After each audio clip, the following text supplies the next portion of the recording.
All right, everyone. Welcome to Nerdcamp Sports.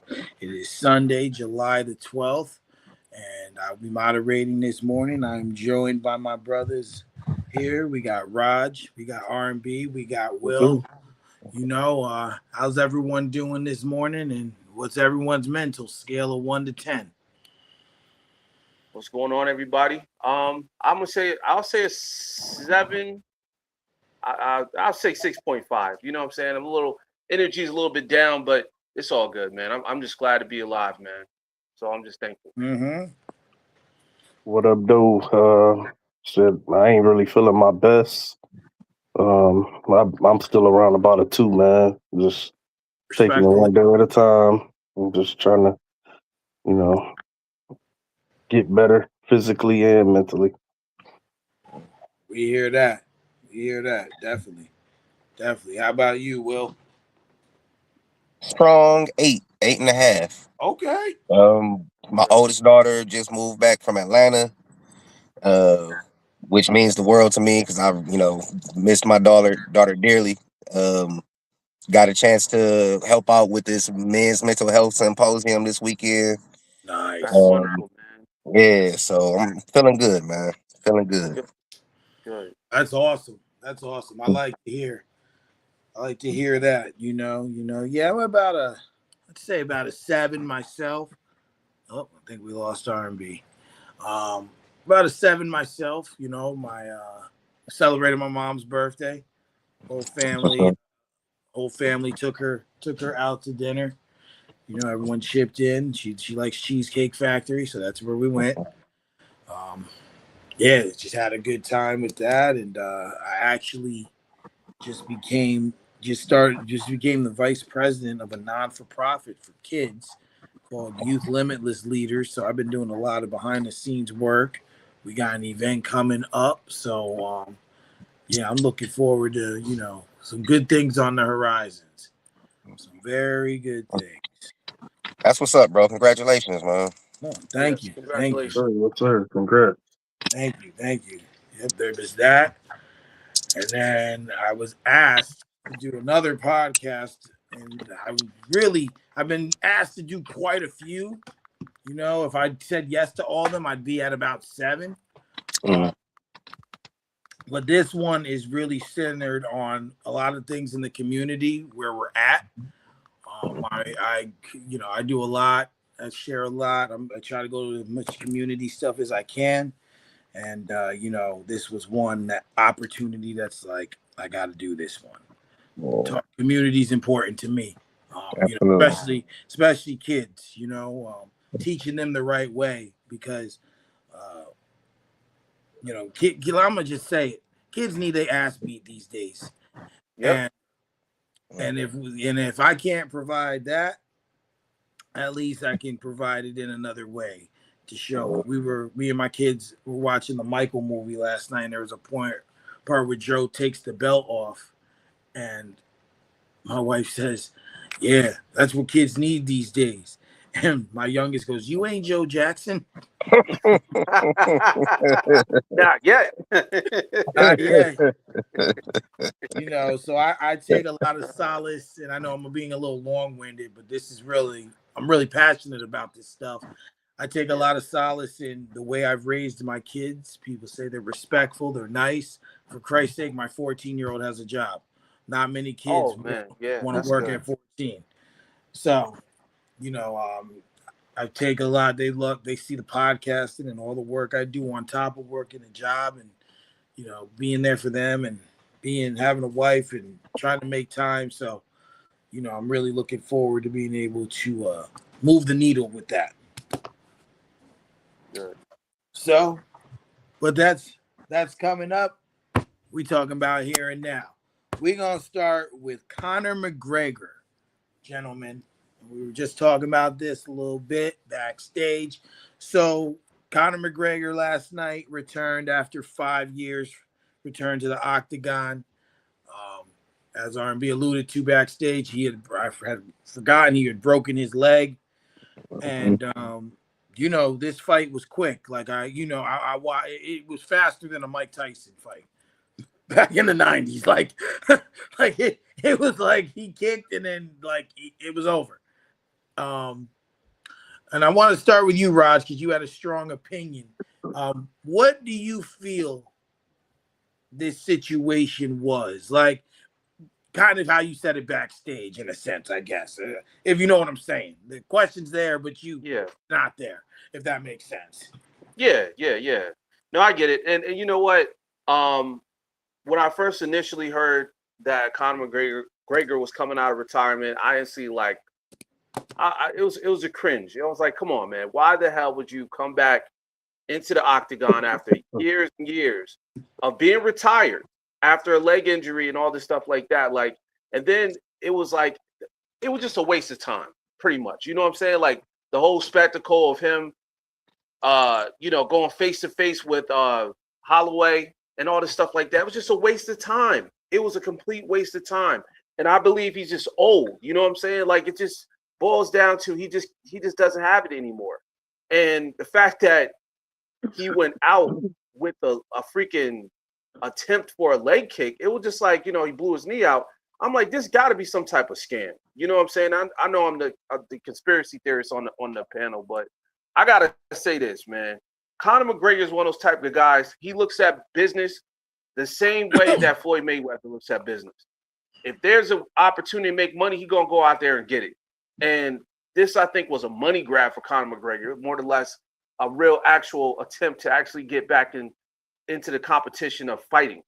So I don't know. I just feel a way about it because I feel like the quality of UFC matches and fighting have went down since the whole big era of UFC fighting with like John Bones Jones and all those guys. Like they pretty much carried a way of really good fights and competition.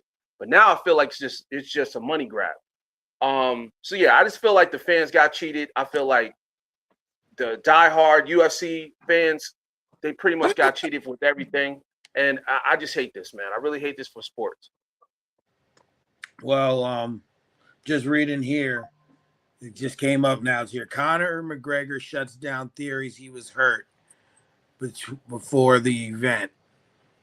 I want to kind of allude to what I said before the other two gentlemen came into backstage, and I had told you, and R&B can allude to this because I'm sure he had the WWE Network at one point. Mm-hmm. Like I said, when they moved everything to the WWE Network, everyone lost money, and we're in this age, in this time of streaming.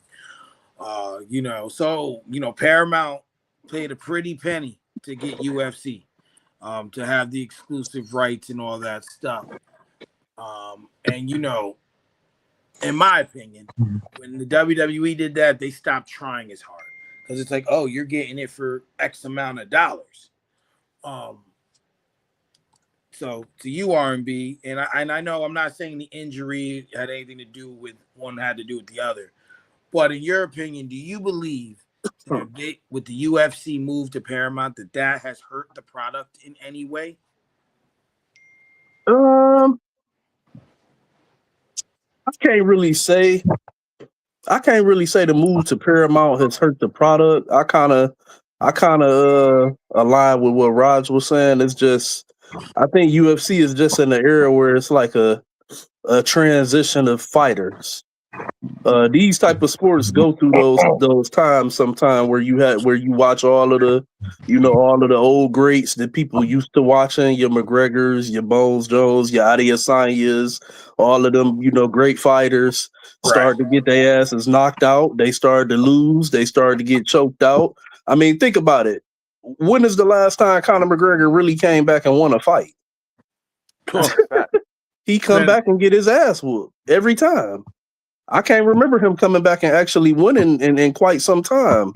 If I'm wrong, refresh my memory. But I'm gonna look it up. I don't remember him coming back and winning in quite some time. It's like his most recent, I want to say maybe last 2 or 3 times that he's came back, he got his ass choked out or knocked out, or he broke his leg in the one against Dustin Poirier. So, like Raj was saying, I just think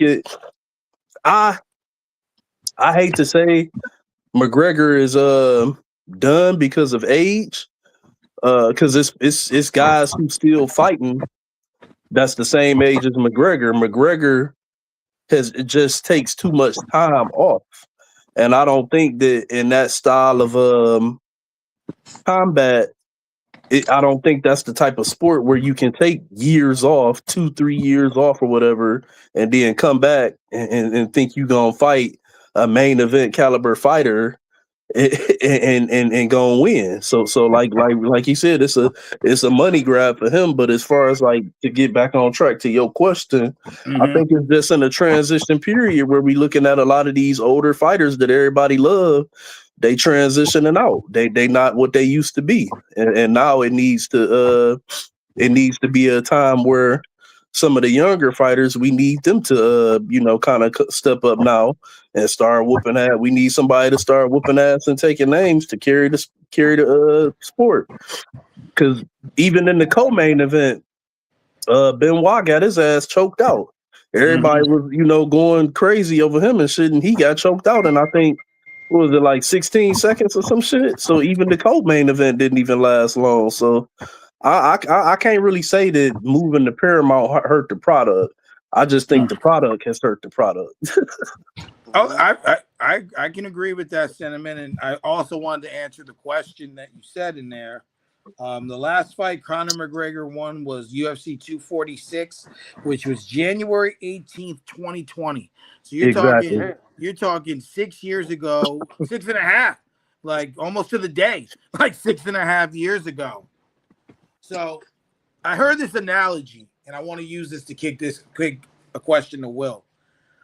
And it kind of piggybacks off of your point, R&B, about, when players get older or fighters and, so on and so forth, to your point, people are upset in a sense. People don't want to deal with new things. So I heard an analogy yesterday, and it was a music analogy, but I think it still is befitting. The person that said it said, people like us, regular people, confuse. Oh Lord, I just had it in my head. People confuse not growth. In a sense, people confuse change with going down. And what I mean when I say that is, as you formulate, right, as an artist, and you begin to change, you have to evolution. People confuse evolution, there it is, with going down. So when people evolve their music, sometimes the quality isn't as good, right? With sports, aging is a form of evolution, because as you get older, your body can't do as much. Like physically, you can't do the same, you can't do the same things, when you were 24 that you can do at 36. Like, yeah, you can still move and all that, but it's not the same. Do you think, Will, that evolution is has caught up to Conor McGregor, as well as maybe some of the older fighters, and he should hang his hat high? He's 22-7 in his career, but the evolution of just age is catching up to him. I think that's part of it, but in a general sense, I am not like the biggest UFC guy. I'm not anti-UFC. I just don't watch it a whole lot. Right. I just kind of know what I see when I'm, watching Sports Center or whatever, sports shows or whatever that I watch. But with the, limited information that I have, other than like Anderson Silva and John Bones Jones, and y'all correct me if I'm wrong, how many other UFC champions have it been that's had like an extended run, of dominance like we see in boxing? You know what I mean? Like a lot of times in UFC, a nigga be champion for a year or two, maybe 2 years, you know what I'm saying? And then after 4 or 5 fights, like shit, even Brock, you know what I'm saying? And I know he ended up with the diverticulitis and all that, you know what I mean? But Brock won his first 3 matches, something like that, then got his ass whooped. by Yeah, somebody, I think it was something Frank. to that effect, right? I think it was Frank Mir. Yeah, So, and it is something we've seen this in like in boxing. We done seen it where somebody get knocked out and they just never quite the same fighter again. You know what I mean? yeah, We saw it happen to Roy Jones Jr. after Tarver knocked his ass out twice. Um, who else can I think of off the top of my head? But like we've seen it. You know what I mean? Where like it's something that's just not quite. We done seen it in UFC. Where dudes get their ass knocked out. You know what I mean? And it's brutal to try to come back from that. So I don't know if, like I say, obviously the age got something to do with it, but I think it's just more the nature of the sport. Um, for the most part, our sports that we follow heavily in America, we see somebody, we might see them, in college for a few years if it's football or whatever, but we kind of see them build over a couple of years, you know what I mean? And then they have a, multi-year run of being, of excellence. In the UFC, it's like, you know what I mean? You got a week and a half, bro. Make it yeah, work. You do what you got with it, yeah, So I think it's as much that I think it's as much the nature of the sport. You know what I mean? Juxtaposed against all the other sports that we watch. I don't think people are used to not seeing people be on the top, you know what I mean, for a yeah, lengthy amount of time. yeah. And that's yeah. That's what it comes down to is people get not oh my gosh complacent with just certain people and not ready to move on. And and to me, you got to know when to hang your hat. I mean, you broke your leg last time, you got hurt this time, and I don't remember if I said this before, but the other thing is, if it's different if he recovered from the injury, rehabbed it, and then started training and kept himself in shape. He probably did not do that. He probably was training the last 6 8 months, and that's where it is, you know. So I want to touch on this. We got one NFL topic. Or two NFL topics. But I want to touch on this one quick. Aaron Donald was spotted at the Rams facility recently this week. There's been speculation that he is going to return to the team. Um, you know, in your opinion, R&B, does his spotting make you believe that this will happen? That he will return to the team this season? Yeah, I think it's happening, fellas. I've been calling this one ever since they traded for Miles Garrett, and they started talking about it the very same day. They didn't Mhm. start talking about it for no reason. They were already working this on the back end. I seen the report that they trying to work out a contract, which it would stipulate the amount of games, he would play this season if he was to make his return. So I think it's gonna happen. I really do. I think we're gonna see Aaron Donald back on the field lining up next to Miles Garrett, which could be absolutely fucking crazy. If that happens, Raj, and he returns next to Aaron Donald or next to Miles Garrett, we know what that offense can do. Um, does this make them the automatic favorites to win it all, to win the Super Bowl? In my opinion, absolutely. I think the only thing that could get in their way is themselves. I know they had dealt with a lot of off the field situations with Puka Nakua, and I know that it's been like an up and down journey with that. But if they can find a way to just lock in, for the rest of the season, and try to stay healthy as much as possible. I know Matt Stafford's he's an older quarterback, but if he could just stay upright and not have any serious injuries, they're my favorite. They're my favorite going into the next season. They're my favorite to win the Super Bowl. And Stafford, I mean, let's 36, he's we can't act like we ain't seen a person play at a high level into their 40s. Yeah. Even though we Shit, he wanted just his won ass He MVP. just look, won MVP. and just that was the next thing I was gonna say. Just won MVP, and I think he signed an extension for another year past this one. Yeah, he did. Right. Because like not for nothing. Like I remember there when before last season, they were talking about moving on from him.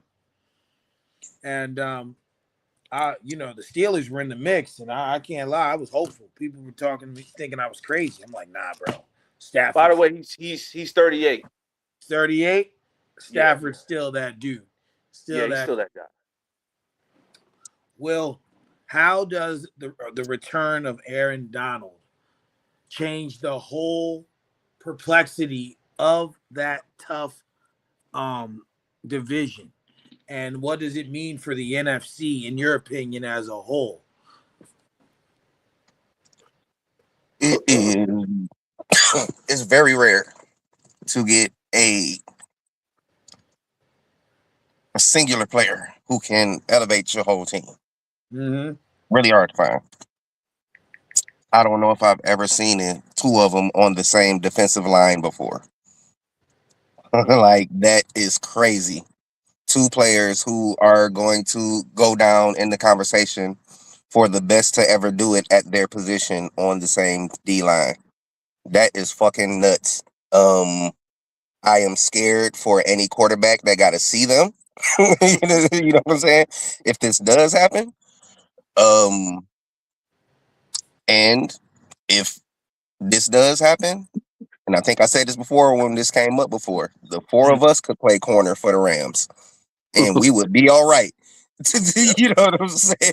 We could be the starting secondary, and we would be good. You know what I'm saying? Because we only gonna have to cover for about a second and a half. Like, I don't even like. How do you even game plan for that? You know what I'm saying? Like, seriously. So you gonna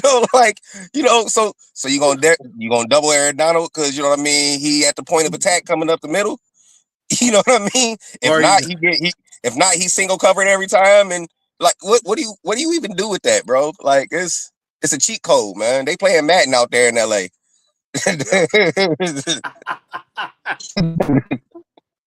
They got a game genie or something. You're right. I think we have seen something like this before. It just didn't last long. In short memory, let's not forget Reggie White and Brown with the Philadelphia Eagles. If Aaron Donald returns back, and he's still Aaron Donald, you could be looking at something very reminiscent to what Reggie White and Brown looked like when they were in Philly together for that short time before Reggie White went to Green Bay. I mean, we all know Brown tragically died in the car accident. Right. Yeah. Ooh, well, we're gonna see. I'm looking forward to that. And real quick, because you said the name Brown, I threw it in the thread this week, but Jaylen Brown is officially one of them Brown boys because he's related to AJ Brown, Antonio Brown, and Hollywood Brown. That's why he acting up on his thread now. That all makes sense now. Anytime your last name is Brown, you're trouble. Chris Brown, Bobby Brown, Orlando Brown. The list goes on and on. It never ends. You bring it back, James Brown. Shit,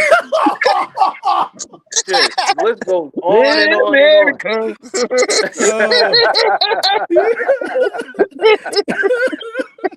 If your last name was Brown, you are a mess.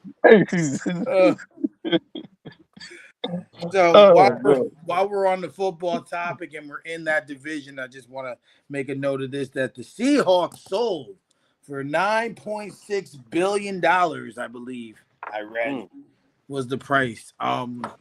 Will, you brought this up, so what you kind of alluded to why you would sell this. What are your thoughts on the team selling?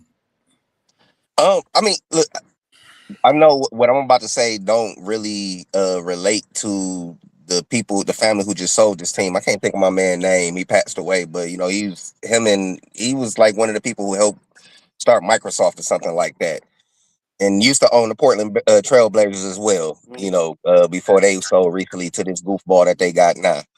But so I understand that money for them is just like, you know, like this was probably just like some shit that he was doing for fun. Like these was probably his little, you know what I'm saying? We we hoop or we do our little podcast or like this motherfucker had 2 professional teams. That was like his weekend shit. You know what I'm saying? But and I get that the rest of the family probably just don't really want to be bothered with it. Having said that, in a vacuum, I do not understand selling a NFL team, bro. Like it is a license to print money, you know. And if you're a pretty decent owner, you ain't got to do a whole lot. Like it's hard to be a bad owner in the NFL. Because the way it's all designed, your team gonna come around every now and again. You know what I'm saying? Show some flashes every now and again. You know what I mean? Almost by accident sometimes. um, I don't understand. I remember in the 90s when a lot of NBA teams was being sold. And I just remember being like, do they not see where all this shit is going? You know what I mean? And how much these teams are going to be worth for these people who's supposed to be these super smart businessmen who made all these super smart business decisions, you know? I wonder how many of them look back and be like, damn, I only bought in for, 75 million. I sold for 400 million, and now this shit is worth $1 billion. You know? Exactly. But I don't know. It's interesting to me. And again, in the NFL in particular, you rarely see teams being sold. It's not very often that you see an NFL team being sold. So that just made me feel like the family was just kind of like, man, we, you know what I'm saying?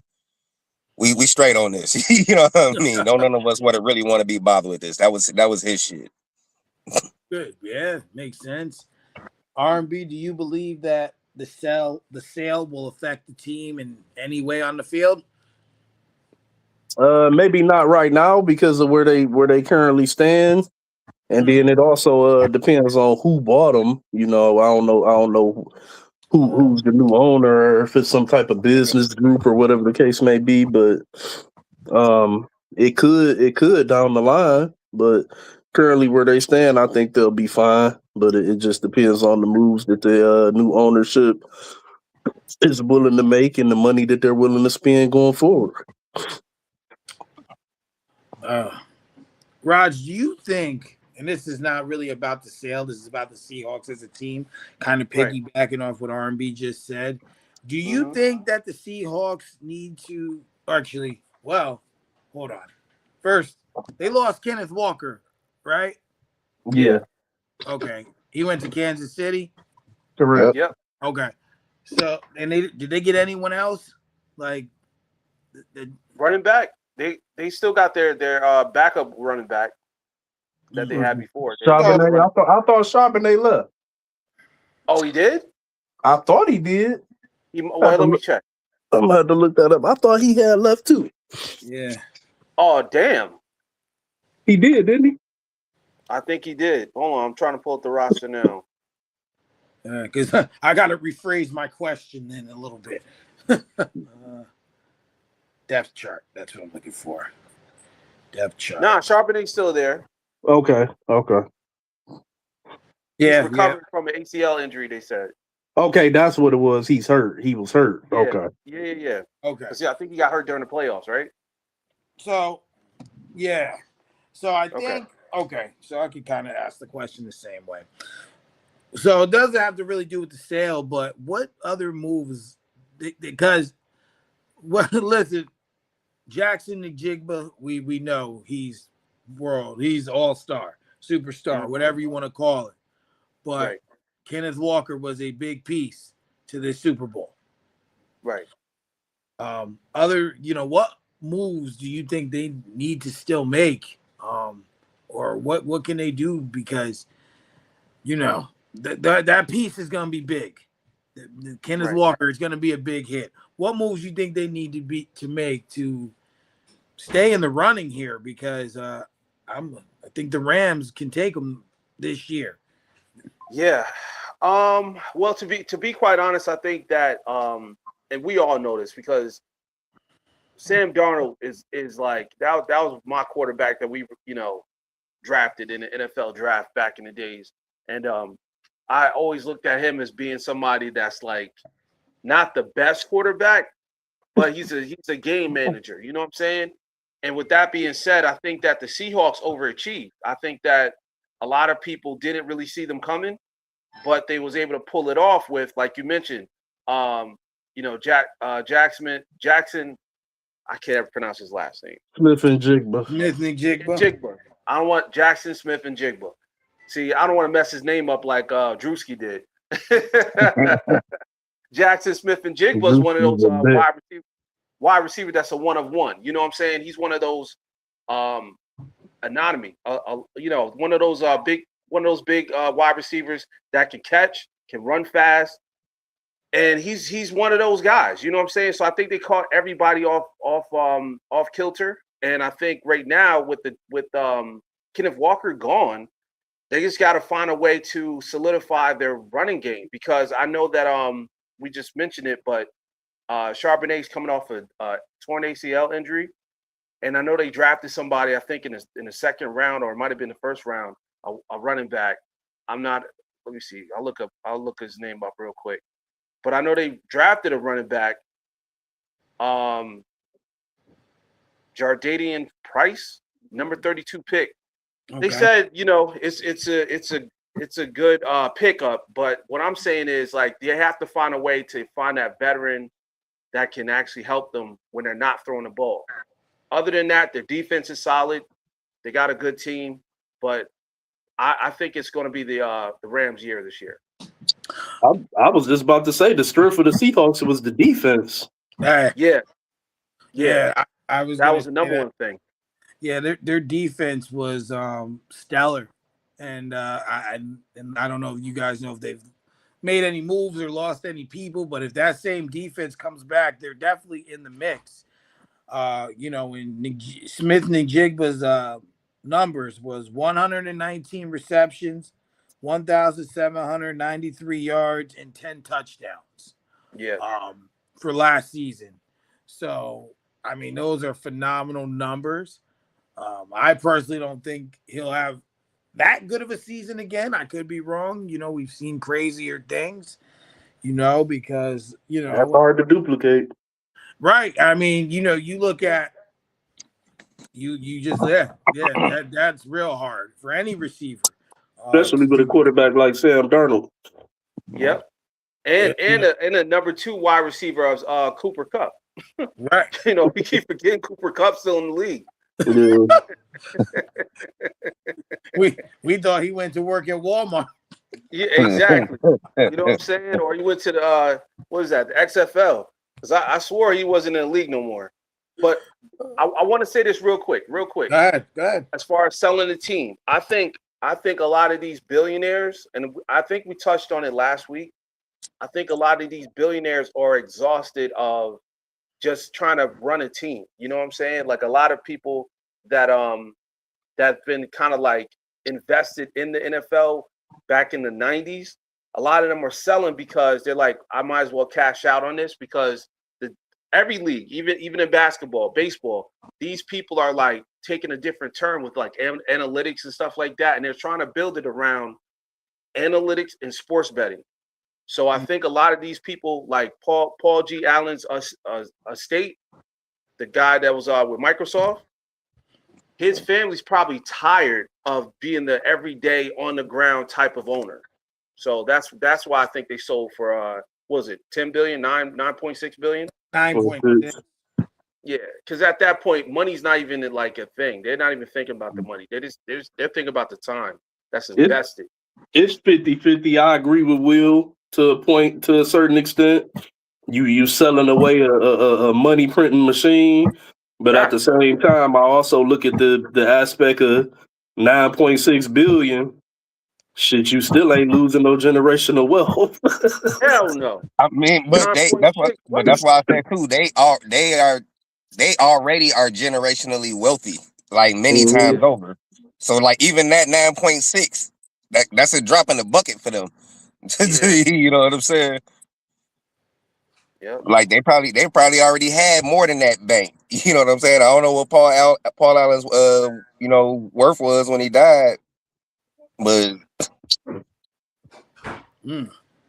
Yeah. We're gonna see. You know, hell, let us split $9.6 billion. Shit.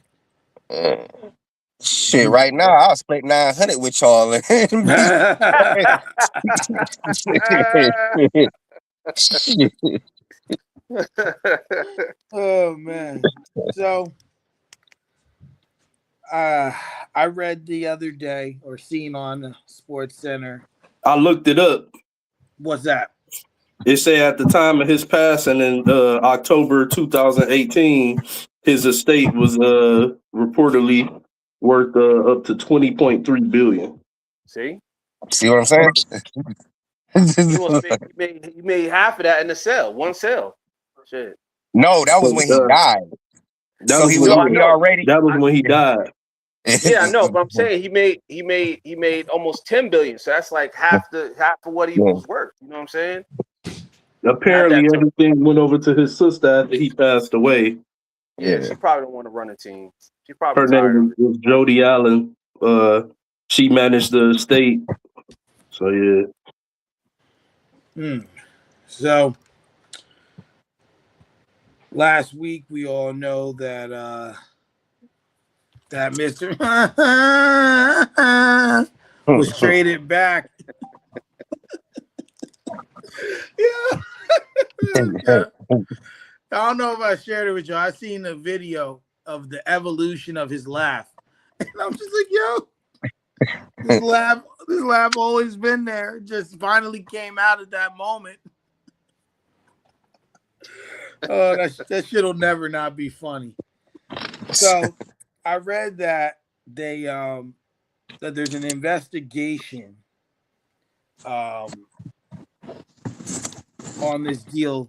Something about and please correct me or fill in the pockets here because I'm not sure.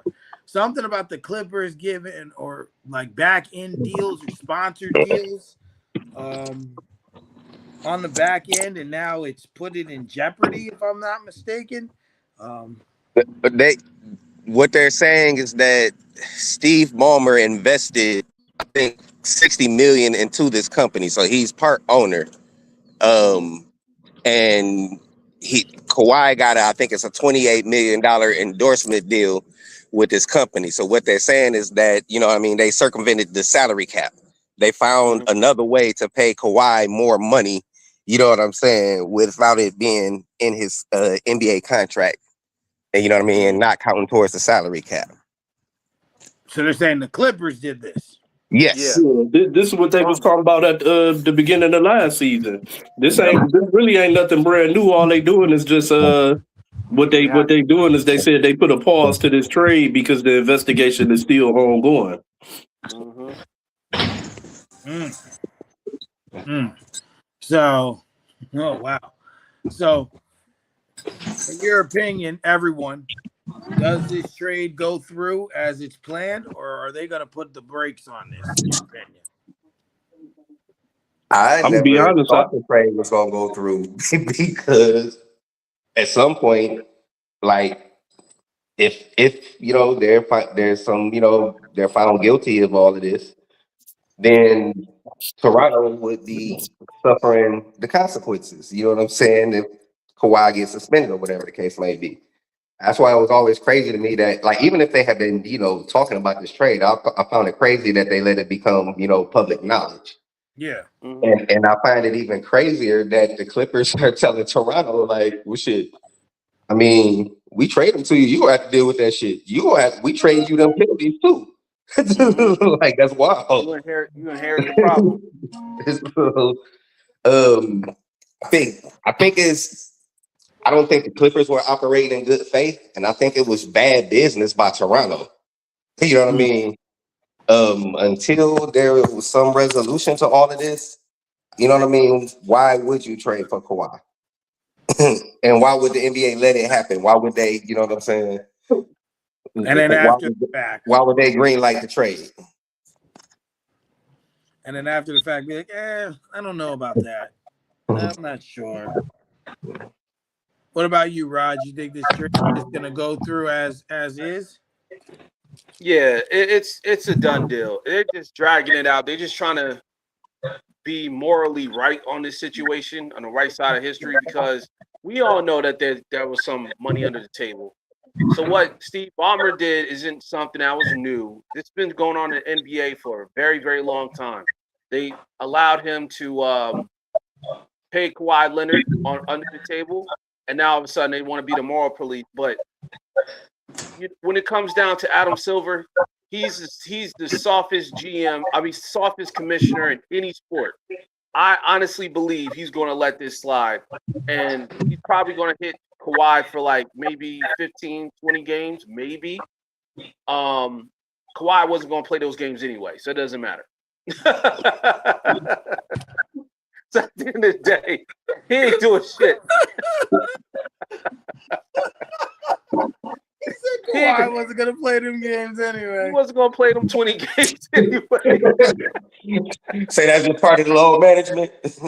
Yeah, it's a load management. It's a load management scheme. We know what it is. Kawhi gonna play 45, 50 games, play about maybe, I don't know, maybe a couple playoff series, and he's out. He's done. He just want to retire the Toronto Raptor. I think it's good for the team. I know why. I know why Toronto did it, because they will never win a title ever again. That was their only title. It's probably going to be their only title they ever get in NBA history. But I mean, team history, excuse me. But as far as the Clippers go, if they really want to crack down on these type of deals, then they should allow they shouldn't allow Steve Ballmer to run the team anymore. That he should sell the team. He should be forced to sell. But they're not going to do that because, like I said, Adam Silver soft. He allowed this type of stuff to happen. I agree with Raj. Adam Silver is soft because he was just recently spotted on the podcast wearing a free Michael Beasley t-shirt. Are you serious? Yes. I shared it to y'all in the IG group. I was like, what the fuck? I thought that was fake. Nah. Damn. That's insane. That's insane. Well, what about you, R&B? You think this trade just is going to go through? It's tough to say, man, because they already, like we previously stated, they've been investigating this since last year's offseason. So how long is this investigation going to go? You know what I'm saying? These things sometimes take time. And if we're looking at a possibility of this investigation being spread out any further, like deep into this season coming up or something like that, then where do you go from there? You know what I'm saying? At that point, it's like, you know,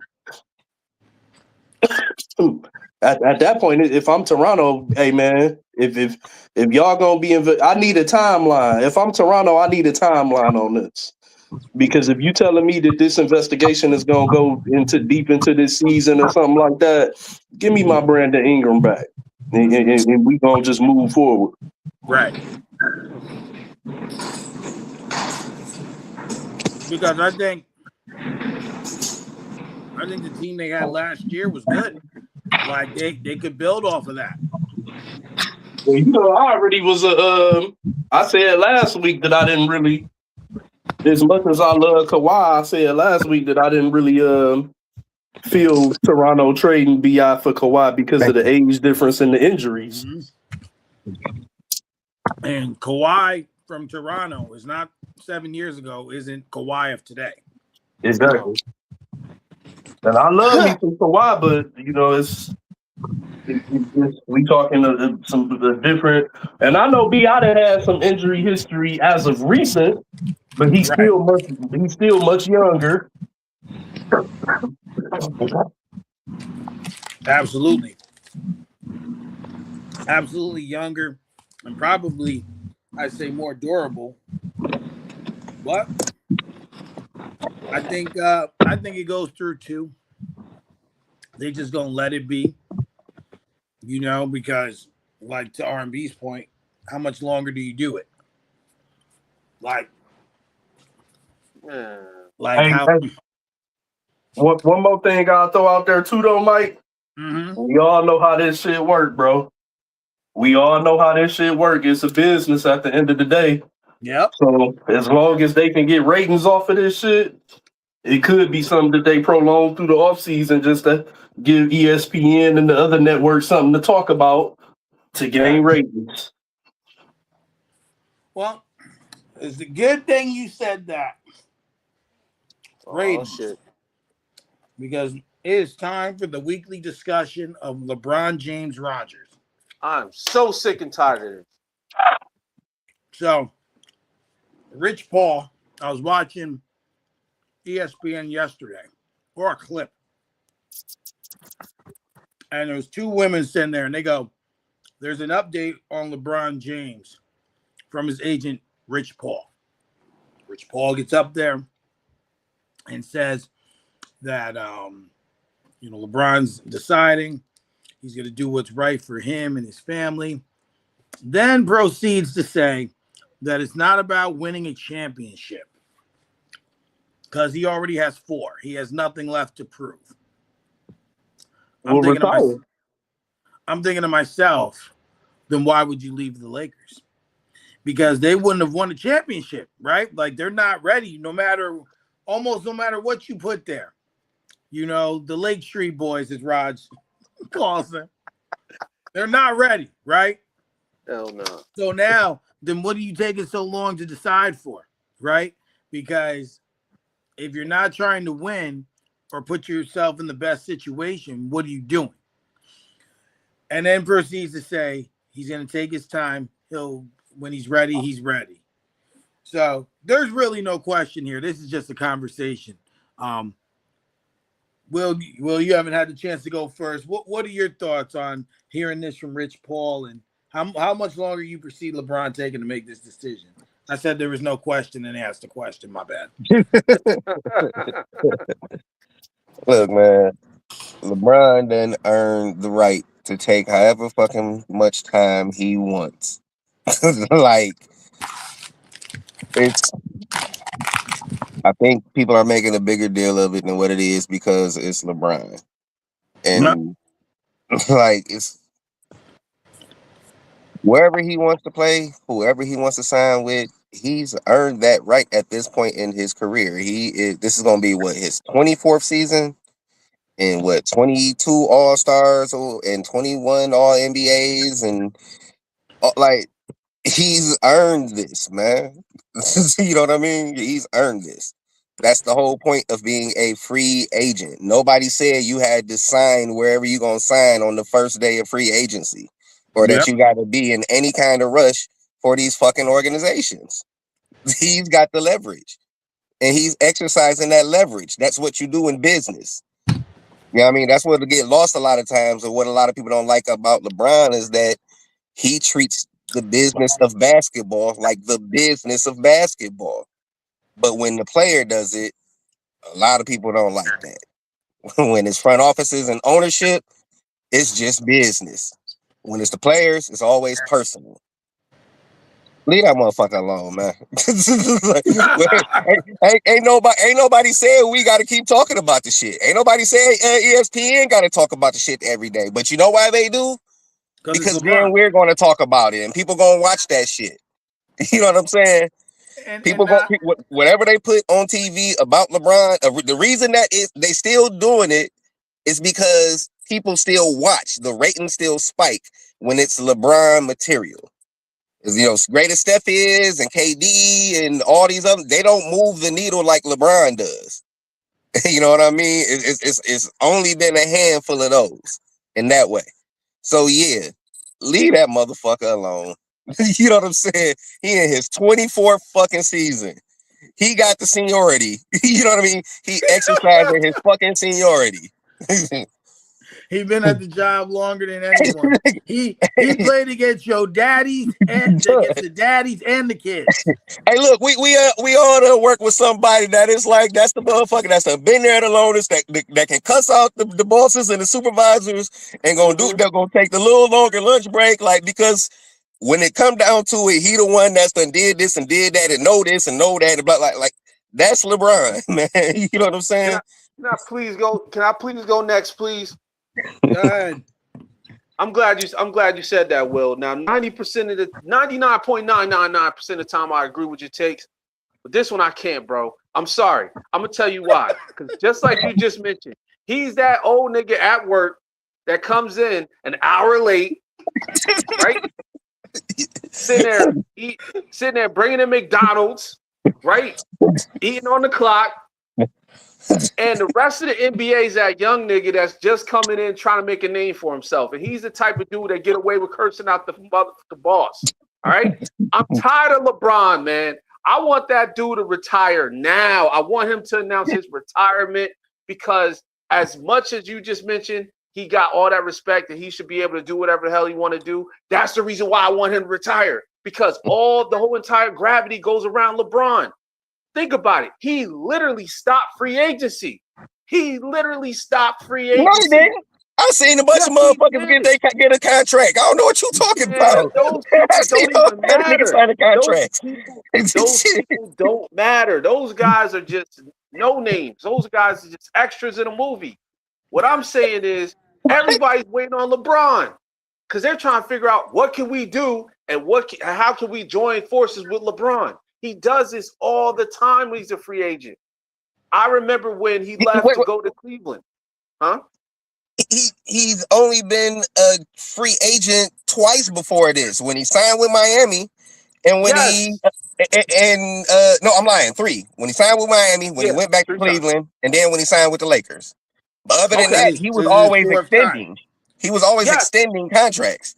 I understand that, but hear me out. What I'm saying is when he made this decision to go to Miami, right? I remember how everybody and their mama with a mid-level NBA contract was like, I'm joining LeBron. You know what I'm saying? You had dudes like, what's my man's name? The white dude, Mike Miller. Mike Miller, leave the freaking Memphis Grizzlies to join LeBron. You had all these dudes coming out of the woodworks. I mean, dudes that was supposed to retire join LeBron to play in Miami. They was mostly into the bench niggas. Like that was on their last legs. That was taking less money. Like Mike Miller. Wasn't Juwan Howard on one of those teams? Juwan Howard. Greg Oden on one leg. Penny on one leg. Niggas wanted that. They wanted that Gary Payton ring. They wanted that Gary Payton. Hey, at least Gary Payton started. He wasn't Seattle Gary Payton, but Gary Payton was a starter and a contributor. He was a role player on the team. I'm not taking that from him. He didn't get a, and Mitch is my guy. He didn't get a Mitch Richmond ring. You know what I'm saying? Like, he wasn't the one that it was like they up 10 with 12 seconds left, and it's like, hey man, come on, get in the game, man, get you a shot up. Come on, bro. It wasn't like a participation. Like, no, don't do DP like that, man. He earned it. They try to low key do that with Tracy McGrady too on the Spurs. Remember that? On the Spurs, yeah. Yo, T-Mac almost got a ring. But anyway, I say all that to say, fellas, I'm so sick and tired of this whole entire like conversation, carnival, whatever you want to call it, because it's insane. Just join the team. You had Bob Myers, one of the most respected like presidents, executives, whatever you want to call them, get up there and beg LeBron to come to Philly. That is crazy. Do you know how crazy that sounds? This is Bob Myers. Did LeBron tell Bob Myers to do that? Or did Bob Myers understand that was prudent business? And that's tampering, if you ask me. That's tampering. No, it's not, because he's a free agent. So it's not tampering because he's not signed to any other team. It's tampering when you have a contract with another team. An NBA organization cannot speak on a player under contract to another NBA team. LeBron is not under contract to anybody right now. He's a free agent. Okay, that's fair. But he getting on his boys podcast, right? Mm-hmm. Rich Paul's podcast. And he out there begging LeBron to come to the freaking 76ers. This is getting crazy, man. I'm done. That's all I got to say. I'm so sick and tired of this. And I hope by next week, we have an answer on what team he goes to, because I'm tired of LeBron, man. It's exhausting. Then Roger will find out Ben Simmons going back to the Nets. You know what, man? Hey, Ben Simmons waiting to see where LeBron gonna go. If you want to go stay with LeBron. You know what? I hope he does join LeBron so he can screw up that team. He can pass the ball while he's under the basket. How you 6'10" and don't want to dunk? How you 6'10" and don't just nigga jump? Nigga jump, yo! You gotta do it. Just put this shit in the basket. Oh my God, I hate that dude. If I ever see him in real life, I'm gonna throw a rock at him and run. Yeah. Before He's a big R&B dude. goes, I got to tell this story real quick. So, you know, Cam has that he's got a couple renditions of his podcast. Oh man. And there was one where he was just sitting there. A few of them, he just sits there and freestyles. And Cam is freestyling. And then this man said, "Yo, I'm Ben Simmons. I don't play games." In that moment, I paused it and I sent it to Raj. I said, "Listen, bro, you have to listen to this. Just listen to it." He didn't tell me what happened. I didn't tell him nothing. I said, "Please, just listen." And he know knew. I hate Ben Simmons. He knew as soon as Cam said that. He goes, "Mike, that ain't right." He knew which part it was. Oh, He knew. He needs to retire. Bro. He needs to retire. I'm done with him. Oh man. Go ahead, R&B. What you got to add to this topic, my brother? Man. When it comes to the LeBron thing, I look at it just like I just said with the Kawhi, and I look at it like I've looked at the Aaron Rodgers situation the past couple seasons. It's a foregone conclusion. LeBron knew what he gonna do. His team know what he gonna do, and I believe Silver probably know what he gonna do. These things are held out because it's currently the off season, and they have to find ways to push stories for the off season to give people stuff to talk about. When you turn on ESPN First Take right now, Stephen A. Smith is on vacation. So who's on there? The fill-ins. Kendrick Perkins. The two motherfuckers who I don't even know who the fuck they are. So, you know what I'm saying? They have to have stories to talk about. So these things get drawn out because they have to push stories. They have to still be able to create ratings, because if it's nothing to talk about with LeBron, if it's nothing to talk about with Kawhi, if it's nothing to talk about with KD and all these other storylines, Aaron Donalds and all that shit like that, then what do you have? No news. So no ratings. So no money. Yeah. And that's how I see it. So I LeBron gonna eventually sign.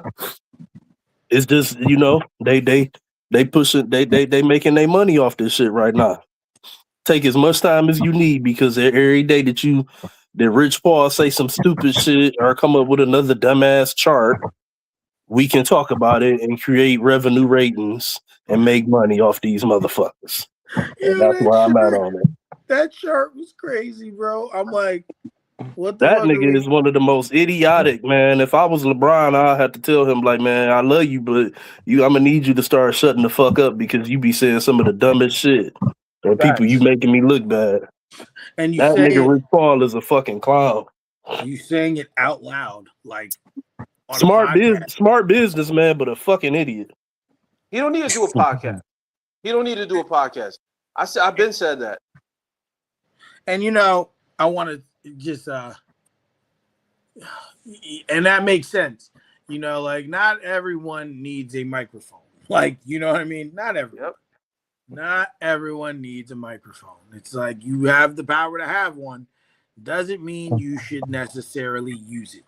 Like, it's a lot of motherfuckers on ESPN who need their mic snatched. Yes. Bro, I tell you, like, yeah, you got some, like, you got people who, like, you listen to, they make sense every once in a while, but then there's some things that, you just shake your head. Kendrick Perkins is one of those people. He every once in a while he says something good. I can't say that he doesn't, but then it's like the rest of the time it's like, oh my God.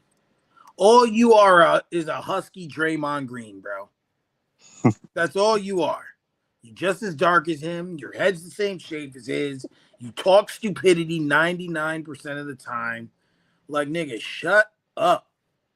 Shut up. I'm like, oh Keep a my cool God. booty. What happened?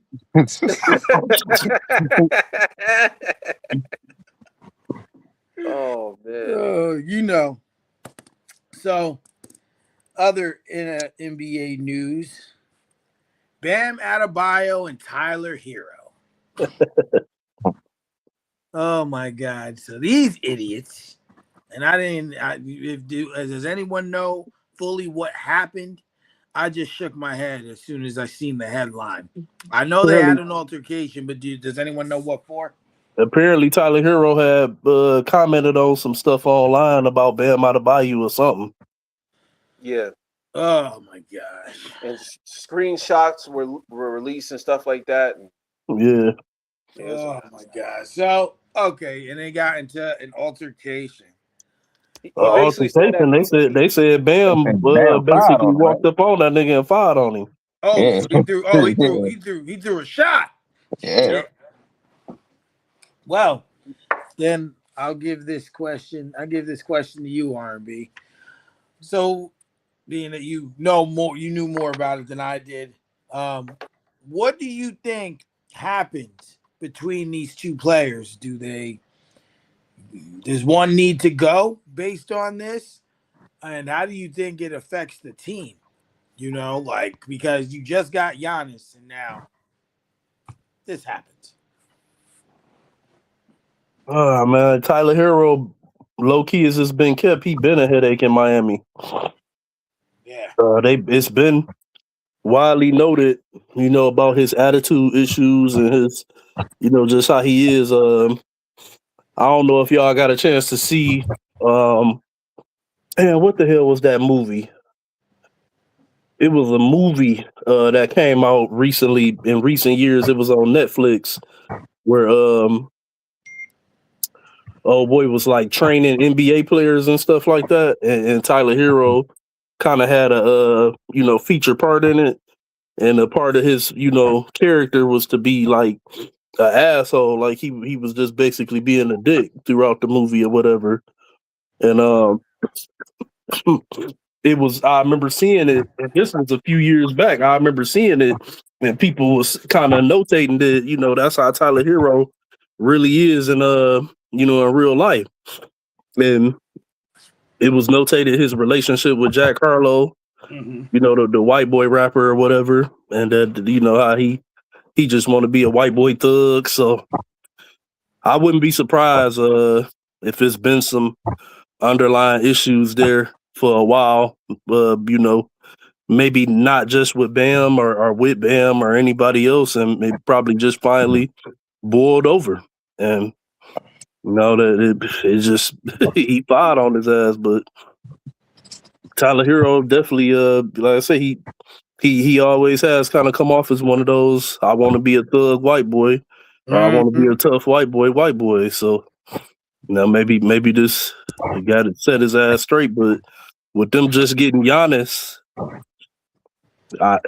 you don't want to. You definitely not about to move Bam, and I've heard Tyler Hero name be floated around in trade talks or whatever. But He was in the Giannis trade. He's not in Miami no more. He in Milwaukee. Oh yeah, now. that's right. He in Milwaukee. Yeah, that's right. I'm tripping. So I'm like, I don't know. Maybe it's something festered over.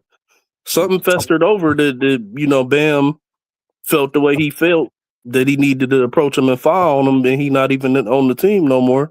Maybe that was his time to be like, man, you don't play here no more. You still talking shit. So now I'm gonna show you. Yeah, that's a key thing. Let's just play devil's advocate for now. Say they keep Tyler Hero. Will, in your opinion, if they keep Tyler Hero, does this altercation affect the team, and if so, in what way? Um, I guess I would assume so. Like, you know what I'm saying? We saw what happened with Draymond and Jordan Poole. You know what I mean? Like, Mhm. it's they wouldn't be the first pair of teammates in any sport to have a fight, but when it's like public, and I would assume that they was in Vegas, there's fucking cameras everywhere. So I'm Yep. assuming that this footage is about to surface, you know what I mean, sometime soon here. We gonna get to see what happened, you know what I mean, to some degree. When it's public, you know what I mean, that kind of changes things. Like I say, he is in the Giannis trade, so that shouldn't be anything that, you know what I mean, Miami has to worry about moving forward. Tyler Hero might, you know what I mean, be a little shook when they play the Heat next season. You know what I mean? He might not have his best games against Miami. You know what I'm saying? He might be hearing footsteps. Um, my question would be, why would your goofy ass even want any smoke with a 6'9", 6'10" dude named Bam? We don't even know his real fucking first name. We just call him Bam. Like, nigga. That's what he You know did. what I'm That's what he saying? did. Like, Bam, you know what I mean? right in the eye. Sometimes you got to read the signs, bro. Like that's probably not one of them niggas that you really want that kind of smoke with, man. Especially if you're not nice with him like that. Like, you know what I'm saying? Just leave that nigga alone, man. Exactly. Shit. He That tried nigga on. bet. It wasn't in the game. It wasn't in the practice. It wasn't traveling on, on the road trip. This was in the off season in Vegas, and he saw you, and it was on site. Like, you know what I'm saying? What the fuck That did you do or say? Like, you know what I'm saying? Like, it's whatever screenshots people show, whatever he said online. I'm sure it's way more to it than that. Like Ryan was talking about, you know what I mean? Like, as teammates and shit, you know what I'm saying? Whatever the fuck he did to make it on site in Vegas. Shit, what happened in Vegas didn't stay in Vegas this time, goddamn it. You might want to shut your mouth and leave people the fuck alone. Facts. yeah, that nigga Bam still wear his do rags long tail style. You don't want to fuck with him.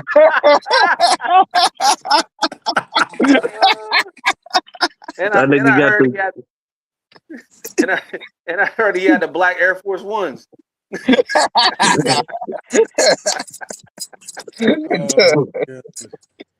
The high tops with the Yeah, I was straps. about to say he had on high tops. He said he didn't have on the lows. He had on the high tops. He had them joints strapped. man. I don't mean to sound like that, but the first dude I ever seen hit his girl had a long tail do rag tied tight. What was his last name? Brown. No, it was Williams. Oh no, bro! Oh, there you go. Your cousin. Oh Here's your cousin. no! Oh no! You know, it's crazy. He just passed away a few weeks ago. Rest Oh his soul. man. He Damn. Oh, God rest his way soul. older than me. Damn. I'll be real quick, guys. What you with my gotta ask to it, Rock? I'll be real quick. You The good, real bro? You reason, good on time. let's be honest, man. The real reason why Bam Adebayo punched Tyler Hero in the face is because Tyler Hero said an 83-point game was fake. I heard he was a Kobe fan. He said, man, F that, man. That 83-point game was fake as fuck.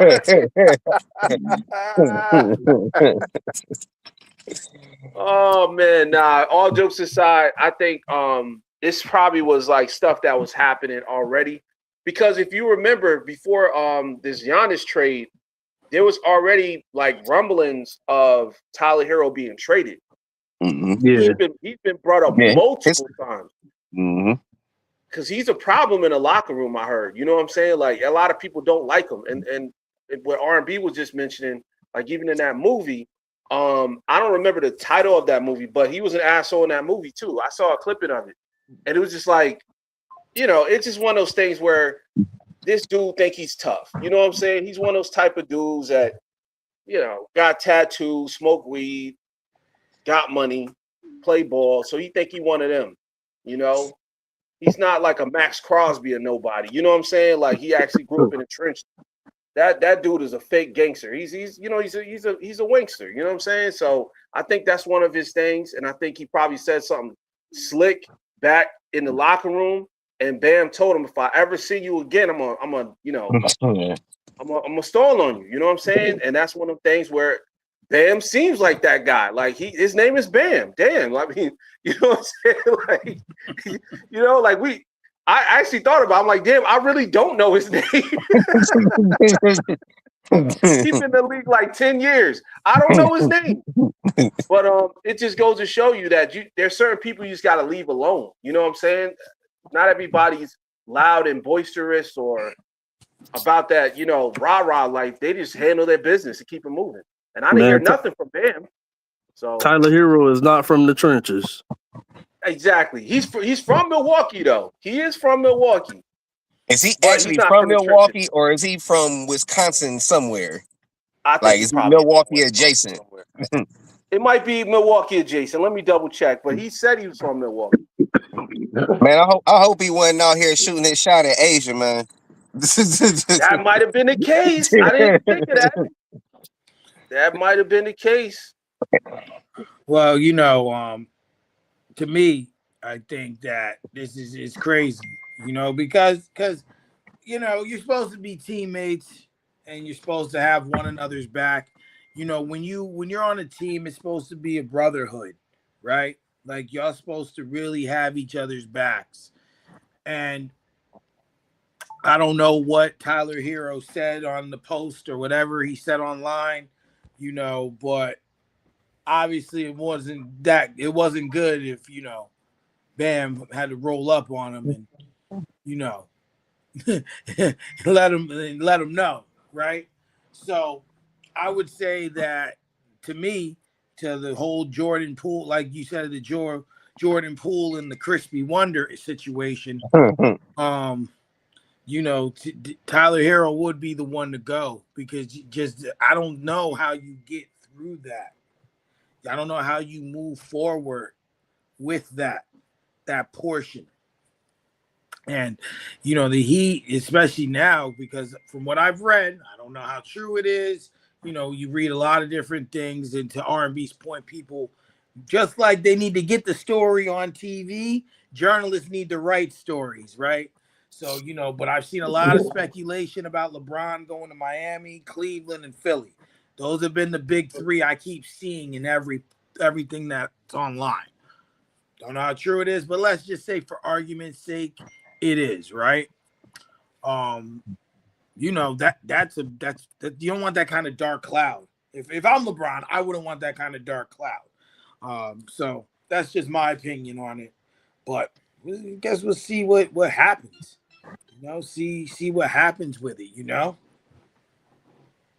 and go from there. So, Rod, you brought this up. I had not heard about these Kevin Durant rumors to. Oh, man. Yeah. Good. I hope he does, so I can roast him some more, but I'm going to let you go first. Yeah, so recently, I mean, I don't know exactly the date, but I know that he was on Kevin Durant was asked the question, who would he like to play with, alongside with him. He said that he loves Cade Cunningham's game. Right. And then during the summer league, I guess he came out to like one of the events, or he was outside somewhere. I'm not 100% sure. But I did see a picture of him wearing a Detroit Tigers hat. So, Kevin Durant, with his passive aggressive ass, he does these things because he's sick and tired of playing with the Houston Rockets, and he wants to join another team again. So this is going to be another team that he done blew up and destroy their draft capital, and he wants to move on to the Detroit Pistons. So I don't know their contract situations out there in Detroit. I don't know if they can do a sign and trade with Durant for Durant, but I do feel like some way, somehow, if not before the season starts, Kevin Durant is going to end up in Detroit. You're hearing it first, man. You're hearing it first from me that the signs are pointing to Detroit, and I know both of y'all brothers, from the D, but listen, Pause. But look, I don't wish Kevin You, Durant on you, you, you, you ain't got to pause ain't on no that, bro. you ain't got to pause on that because bro. we are from the D. Yeah. We all four of But- us from the D. Oh Jesus, Jesus.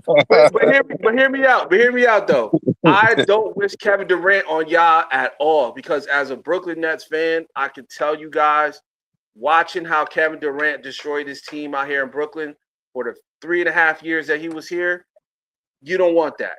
Trust me, especially with the trajectory that you guys already have. And also the young pieces. He's going to mess up the young pieces, man.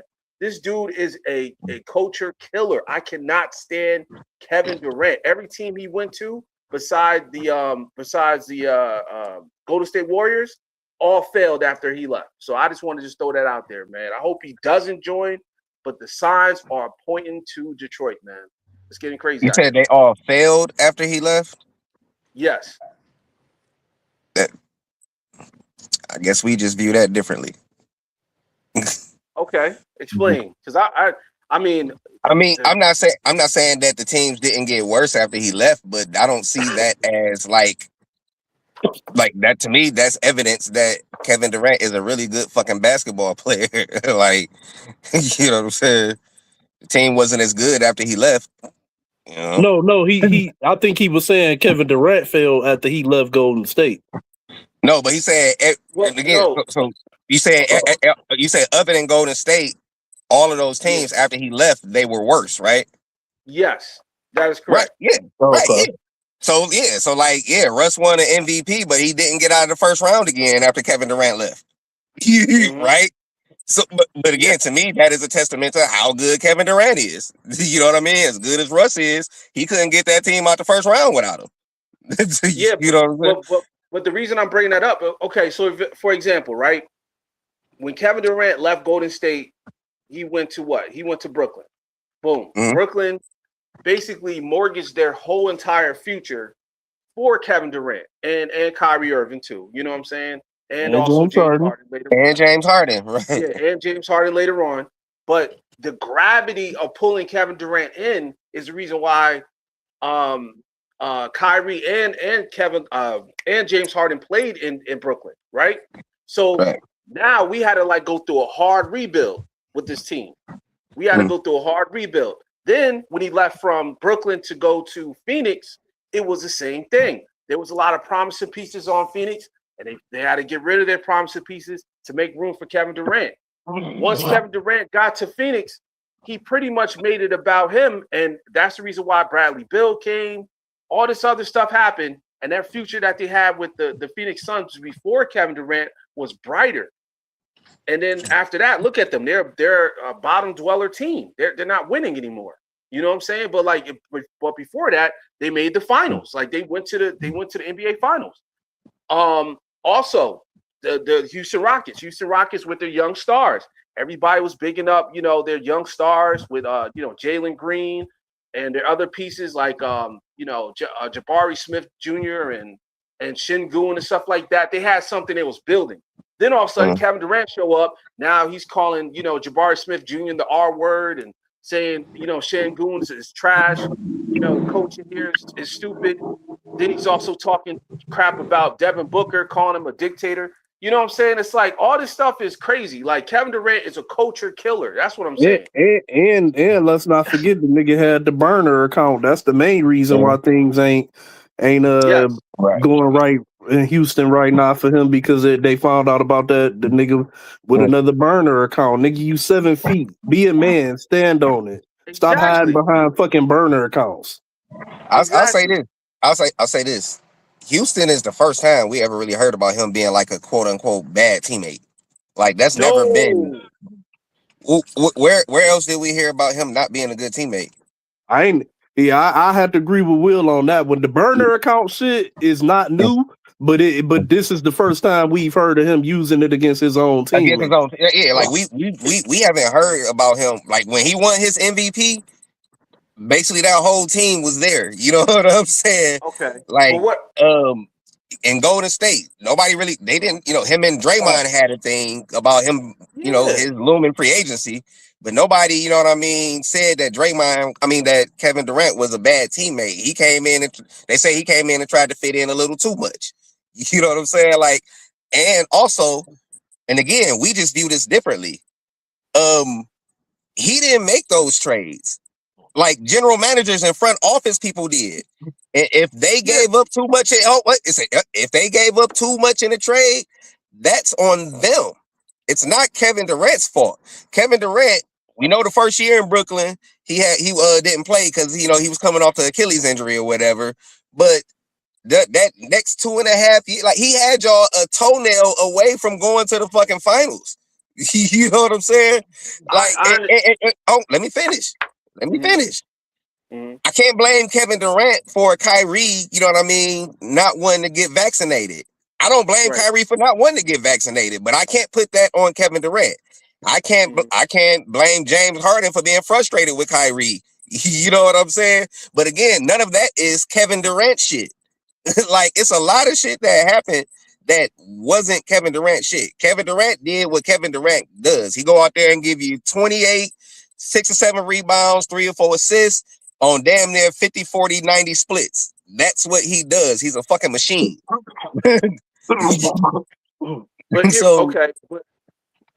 So again, like when you say Phoenix gave up too much, I agree with you. They did. But that's not Kevin Durant's fault. You know what I'm saying? Like that ain't on him. Just like when Melo was trying to get to the Knicks and the Knicks wasn't trying to give away everything that they did, but James Dolan stepped in and say, no, nigga, just look, open up the pantry. Like, we can just grab what you want. You know what I'm saying? You know what I'm saying? Go shopping in this bitch. Like, that wasn't Carmelo Anthony's fault. You know what I mean? It's when you talk about the trade, like what these teams got back in trades and shit like that. I can't put that on KD. Can't put that on KD. The reason why I put it on KD is because of these reasons. Number one, when KD joins a team, right? He's not just joining by himself. He's joining with friends that he's comfortable with. For example, even though people say when he joined Brooklyn, it was Kyrie recruited him to Brooklyn. Okay, we can, argue about that back and forth, but he came there with Kyrie. He came there with Draymond, Jordan, what's his name? DeAndre Jordan. There's a few other pieces he came in there with, like Blake Griffin. Remember Blake Griffin joined the Nets, right? Eventually, he didn't sign when they signed. But what I'm saying is, he signed while they was there, though. But what I'm saying is, like, all this happens, it's the gravity of pulling these people in. Now, I know he's not in there making the calls and doing this and that. But if he says, yo, I need so-and-so on the team, the general manager is going to be like, okay, yeah, sure. Especially a team like the Brooklyn Nets who don't really have a strong history with winning. So you're going to do whatever he tells you to do. That James Harden trade only happened because of Kevin Durant. Like, that's what I'm saying. It's those type of things where, okay, yes, there's things outside of the game of basketball that we can't control, like Kyrie not getting vaccinated, James Harden, pulling his hamstring. Kevin Durant's toenail on the line, the reason why they didn't win against the Milwaukee Bucks. Those are things we can't control. But what we can control is where we move towards the future. Outside of Golden State, there's been teams that had a future before Kevin Durant got there. When he got there, they had a playoff run. They didn't go far. They didn't even make it to the conference finals. And then all of a sudden, they had to go in rebuild mode. Like hard reset mode. Look at the Phoenix Suns. Look at the Brooklyn Nets. These are teams that had to go through a hard reset. Now, as far as the Thunder and stuff like that, it's a little different because the Thunder's a very, very small market. And I think that's a team you really don't have a free agency market for. But with the Brooklyn Nets, with the Suns, and soon to be the Rockets, all those teams are going to have to go through a hard reset and find a way to get back into contention. That's what I'm saying. And what I'm saying is almost every team ends up doing that at some point because it's only one team that win every season. You know what I'm saying? It's only one team that win every season. So every team ends up having to reevaluate and sometimes reset, move on from players. Same shit happened to Russell Westbrook and OKC. You know what I'm saying? Like we can name a bunch of players. Like teams have to do that all the time. It's not like he put them in some kind of particular position or predicament that NBA teams don't finance. Like that's pretty much what 90% of the NBA is doing every year. It's only a handful of teams that actually really got a legitimate chance of winning the championship every year. So that's what most of the NBA is doing every offseason. I can't. It took us 3 years to get a draft pick. That's what I'm saying, a lottery pick. Even though, because we gave up all our picks. I can't place as much of this on KD as Raj is, but what I will say is that I will give him a small percentage of blame on each one of these stops, and the reason why is because he chose to want to go there. And power and player empowerment, gave him the right to make those choices, and he made the choice to go to these teams, and he did not deliver when he went to these teams. To me, I would say Phoenix is the more upsetting one than Brooklyn because they just completely. For one, I never felt like Bradley Beal was a good fit. They never went and got a point guard. They tried to play point guard by committee or had Devin Booker run the point or whatever. But then I hear him saying all of this stuff about Devin Booker. After he's gone, Phoenix actually looked better without KD, you know what I'm saying, with Dylan Brooks and company. So, and then we know that he's not getting along with Ime Udoka in Houston. So for me, I think the more important thing is no matter how we look at KD, like Will said, he's a machine. He giving you these splits for show, but it seemed like it's a filthy stench that's left behind after every stop. That's the question. He leave a filthy stench behind after every stop after he want to go somewhere new.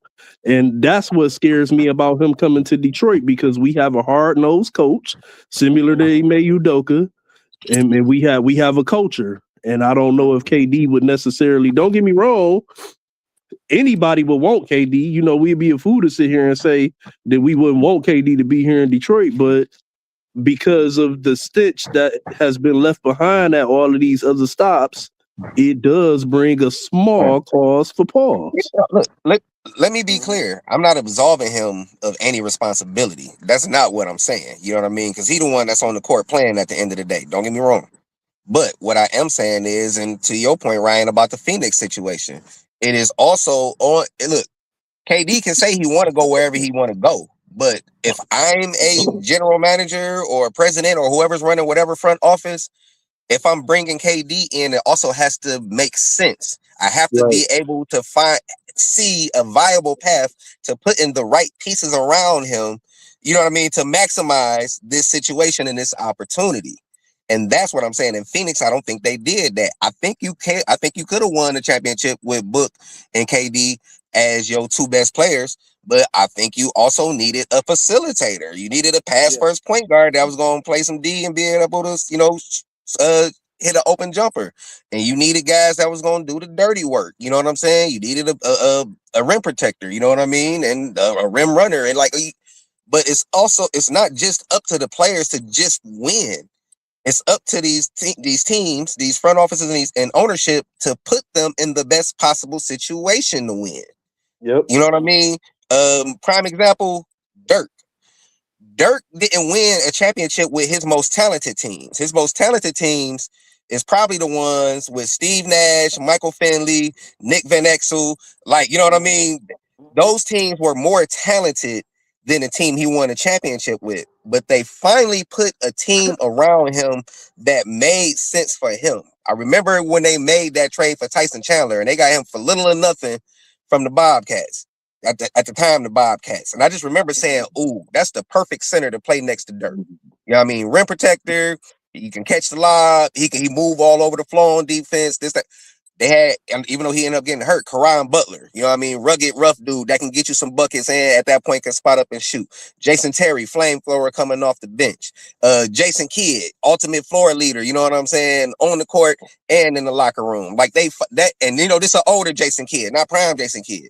But they finally put a team around him, you know what I mean, that really made sense to maximize his skill. And all he had to do was go do Dirk shit. You know what I'm saying? Golden State was Golden State. You know what I mean? That was a cheat code. But I don't know if there's been a team that really maximized Kevin Durant. I think OKC was kind of doing it. I think them letting James Harden walk fucked everything up. You know what I mean? For them. But Yeah. that was like, and last year in Houston, this was I don't know if this changes the burner shit, and you know what I mean, his issues with his teammates there. But let's not forget that they was expecting to have Fred Van Fleet as their point guard. Again, they Achilles heel ended up being not having a point guard. Like, you know, so it's done been. I'm not saying that he doesn't have any responsibility in any of this. That's not what I'm saying at all. But it's been some things beyond his control at all of these stops too. You know what I'm saying? That also affected all of this, had a big effect on all of this. Yeah. I don't disagree. I think both of y'all are right. That's why I say I'm more so paying attention. I'm more so paying attention to the remember when we was kids and we watched the Lion King and Simba said, "What's that over there?" And Mufasa said, "Never go there. It's a stench." That's not the Pride Land. It's a stench. Yeah. Every time KD leaves somewhere, it's a stench, and I don't want that. Yep. I don't want that stench in Detroit. I don't want him to come here and fuck up our culture and get to making burner accounts about Cade and about the coach because he hard nosed, and that's what I'm afraid of. I didn't even speak on the Pistons aspect of it. I'll make that real quick. But it kind of come back to something I was just saying. If we can make it make sense, if we ain't got to give up too much, you know what I mean, and we still got, you know what I mean, a nice rotation. Like, yeah, okay, cool. Trajan Langdon, all the moves he's been making, he created more cap space. I think I just read the other day, it's like we got 30-something million in cap space. So, which is less than Kevin Durant makes, but that also means that we don't have to take back like equal money. You know what I'm saying? We can send him lesser contracts and still make this trade work. The Alaskan Assassin might be, you know what I mean, finagling these things for this move. It wouldn't surprise me if it did happen. But again, it's, like I say, it's gotta make sense. And him and Cade, you know what I mean, they did a little podcast. I don't know if anybody saw it a couple months back. You know, I saw it. Yeah. So, you know, I'm not surprised to hear all of this. And I'll say, you know, not that we're Golden State by any means, but this would be a situation where he's clearly coming here to be the second guy. Like, you know what I mean? At Golden State, he was the best player on that team. Don't get me wrong, but it was understood that was Steph's team. You know what I mean? Like, I think that also, you know what I mean, helps in this situation as well. All you got to do is just come ball. They're not asking him to be the leader because we all know at this point, you know, he's just not a leader in that way. He'll lead by example, but he's not going to, you know what I mean? He's not going to be the locker room leader that's gathering everybody together and having conversations and, you know what I mean? That's not him, but he wouldn't have to do that here. All he got to do is just come ball. So. Yeah, I agree. And the last thing I'm going to say about it is I totally get it basketball wise, you know, because I think when it comes down to it, KD is a perfect, especially in this phase of his career, a perfect two. You know what I'm saying? A perfect second person on a team, because if you look at even how the Rockets were set up, he was number one option, even if Fred VanVleet did play, because Kevin Durant is like he's a superstar. He's like one of the top players in the league. And I think that was part of the problem because they wanted to present and they made Sengun feel like it was his squad going forward and that KD was just there to help him get over the top. Right, and I think that's part of the beef between the two of them. Because Sengun feel like it's his team. And I also feel like Kevin Durant wanted to give that to Sengun, but he's just not ready. You know what I'm saying? He didn't respect Sengun, in my opinion. I don't think he respected him. Yeah, no, that's what I'm saying. Yeah, it's definitely a respect thing. But what I'm saying is like Kevin Durant was hoping when he joined the Rockets, I think he was really hoping that he would be that guy. But then when he started playing alongside of him, he's like, yo, this dude's not serious. Because if you watch his body language during the playoffs when he went up against the Lakers, right? During that game, Kevin Durant was like, yo, I just don't respect anybody on this court. like on my team. It's just me out here, and I think that's the reason why the Well, he burner only account. played one game. Yeah, Think but he- I'm looking at. Huh? I was saying KD only played one game against the Lakers. And that even solidifies my reason even more because he could have played more games, but I think he also sat out those games to teach those guys a lesson.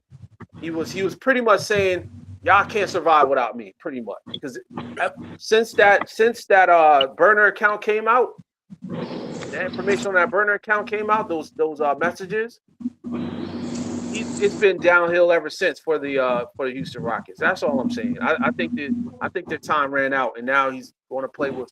If he joins the Pistons, I think he's going to play alongside somebody that can get him over the top and get him to the NBA Finals. And that's all I was saying at the end of the day is that I don't want this to turn into another one of those situations where it's now all of a sudden I'm beefed out with Cade or I'm beefed out with JB Bickerstaff or I'm throwing shots at Trajan Langdon because something ain't go my way. Because I like KD, don't get me wrong, I respect him, but sometimes he act like a bitch. I'm gonna just be He's quite frank emotional. with it. Yeah, he is. He is. He's very emotional. Very emotional guy. So I don't like it. But Well, I think basketball wise, it'd be fun to watch. well, I want to say this: when you have Kevin Durant coming into a new team, you have to be ready for a form of drama potentially. You have to be prepared to take the grievance that comes with his services, and that's a big issue. Kevin Durant has been chasing to get another title. He's just trying to find a fit. And like a lot of people have said, including R&B has alluded to this on this show, that when he went to Golden State, it made a lot of basketball sense. Okay. You can live with that. And then you go to Brooklyn, right? You wanted to play with Kyrie. And then they got Harden. And then that didn't work. You left there and they ended up with Ben Simmons and I know he wasn't directly traded for him, but he was there with all these other guys, and then you messed that all up for them, gave away all their picks and all that again, and then you go to Phoenix with Beal and Booker, and I knew from the beginning that was going to be a disaster. He leaves there, and I don't think he made them any better, but they're obviously not better now. Like, did they make the playoffs this past season? I don't even remember. They did. They made it in. They played the what's the name? OKC Thunder first round. Got swept. Right. And now you have Houston. KD deserves some of the blame for what goes on. But everyone has a piece of it. Everyone wants to point the finger. For on the Detroit side of this, I do not want to see him there remotely, because now KD, they would have to trade for him, right? Yes. Yeah. So now you got to do. You've seen what mortgaging does. It happened in Brooklyn. Hold on, real quick, Mike. Before you finish your point, I just want to point out each time that KD has been moved, the value has went down each time. The value has went down each time. It's not gonna go back up because he's getting older. He does have a lingering sore Achilles injuries and stuff like that he deals with. So the value won't be the same. I just want to point that out. And at this point in his career, he can't sign for no more than 2 seasons, I think. So you're not, it's not like you got to give him a 4 or 5 year contract or some shit like that. Well, you could do a 1 year and a player option. I mean, player option. Yeah. Regardless of that, like as it states right now, you're gonna have to give something up. In general, like you have to give something up that you may not want to give up in order to get him. And I don't think we have to give up nothing that we don't want to give up. I don't see the Rockets. I don't see the Rockets wanting Jalen Duren when you already got Sangoon. So I think that's off the table. That's not on it. That's not even a conversation. No. But what I'm saying to you is okay. Let me rephrase it because you're talking around a point that I'm not even making. What I'm saying to you is that you guys are good. Your chemistry is good now. Okay. Mm-hmm. I would rather you have someone to bring in where you don't have to push anyone out to make you better. If you even if you give up to whatever, like to like not Duren, I'm not saying Cade, but if you have to give up Duncan Robinson, let's just say for example, and I don't know, draft picks. Some draft picks. Couple draft picks, let's say. I'm doing that shit every time. I'm just saying, I just, even so, you're now mortgaging because, people think draft picks are nothing, but, draft picks are draft picks, man. You never know what you can get out of them. So I just don't want Detroit to have to mortgage any pieces to bring in Kevin Durant. I would much rather you bring someone in where no one has to go out. Now, if someone signs somewhere else, like I know like Tobias Harris left, that's another story. But, the chemistry's good. I just don't want to see them do that. And then, like you said, his value goes down. But then once he departs and he gets upset, to Roger's point, and goes somewhere else, now your team is in shambles and it ain't the same and everyone's mad and angry. Like, but this team that's constituted is probably not going to win a championship. So you gotta part of it is risk. Like that's part of the game. Risk versus reward. And outside and in theory, when you talk about draft picks, in theory, with a healthy Kevin Durant, we talking about late first round picks. Like we're not talking about lottery picks. Well, let me ask you this. Every team that's traded for Durant recently, has there been any reward for them? Meaning the Kawhi effect? I ain't seen it. We just had a long conversation about that. Like, no, they didn't get what they expected. But again, some of that was KD fault. A lot of it wasn't. But again, that's part of the game. Like though, you don't make that move unless you can win or at least get to the finals or the conference finals. Right. I would just hate for Detroit to make this move and then y'all get bounced in the first or second round, or he's hurt again in the first round. Look, the Lakers would do the Luka trade 100 times over again, right? But he just missed the playoffs because he was hurt. Like that's part of the risk of everything that they do. There is no trade or signing that has absolutely no risk attached to it. Yeah.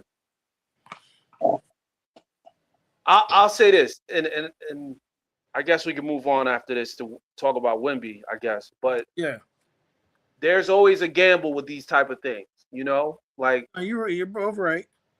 It's a hit or miss. However, this is my personal opinion, and I'm not a Detroit Pistons fan. I'm just an outsider looking in. I love what they already have. Now I know they gave up Tobias Harris. They I don't know what team he's on now, but I know they don't have Tobias Harris. Oh, San Antonio. Wow. That team's loaded. But but I know for a fact what they built, like in-house, you know what I'm saying, either through draft or trade with the people that they got, they have a culture there. See, one thing about the other teams like Phoenix and the Nets and stuff like that, their culture isn't as strong as Detroit's. It's not. Like there's a lot that goes into what they built back in the early 80s. You know what I'm saying? So that's the only part that I'm like, I don't know if I would risk that. That's the only part. It's not will it work on the court, off the court. It's the fact that there's a culture there. Huh? You wondering like me, will he be a culture fit or a culture killer? Yes. And that's exactly what I'm worried about because Cade, perfect point guard, right? Like if you had to make a point guard, he's the perfect point guard. That's a lie. 6'4", 6. Well, in my opinion, that's just my opinion. Kate, you want your point guard to have high turnovers every year like that? I don't. I want my point guard to have triple doubles. I want my point guard to be able to run the offense, be a floor general, and not have high turnovers. Cade consistently leads the league in turnovers in the season and in the damn playoffs. I'm gonna tell you what my coach used to tell me. Turnovers come with a cup of coffee as long as it's Dunkin' Donuts. Okay? If you can find a way to get your man to score and get some dunks, I don't care how many turnovers you got. Yeah, okay, and into them turnovers getting you blew out the gym. This ain't no Cade shade, don't get me wrong, but I personally think we needed somebody more so that Cade could play off ball more to limit his turnovers and let him go to work and then let him run the offense when he can. Preferably for me, I think we dropped the ball already. We should have went and got Jaylen Brown. He was the perfect culture fit for us, and we didn't do it. Yeah. And now I think the second option is looking at KD. Well, that's what I'm saying. Okay, I'm glad you said that because Jaylen Brown would have been perfect because he's not a person that rocks the boat with the situation. And we know, okay, what happened in Boston was an anomaly because Boston, they got a lot of stuff connected to racism, right? But when we talk about a player that can give you numbers and also not rock the boat when it comes down to culture, Jaylen Brown's perfect. But KD, if he makes a burner account and start talking shit about Cade, it's a wrap. It's over. That's what I'm saying. That's all I'm saying. The dude is notorious for making burners. That's 7 feet though. Hey fellas, I gotta go, man. I gotta go. Do your thing. Hey man, always good, fellas. I'll see y'all next time. Yeah. Yes, sir. Yes, always. Oh man. So now we're gonna talk about Wemby real quick. We got Wemby. You know, he just signed a 5-year, I think it was 5 years, $252 million extension to stay with the Spurs. You know, in your opinion, Raj, you know, he took a pay. He also took a cut as well, a little bit from what I was reading. Do you think that cut will help San Antonio add pieces to keep contending for a championship? Yes. He took a $50 million cut on his extension. So long term, I think it definitely helps because even if it's like, let's say, I don't know, was it a 5-year extension, right? I don't know the contract situation. 5 years, yeah. 5 years. Okay. So let's say it's $10 million he took off each year, each of those extended years, right? He took off $10 million. That can bring in a nice veteran, or that can potentially on the front end bring in somebody that's like a all-star, you know what I'm saying, moving forward. Somebody that want to play alongside Wemby for the next 5 years.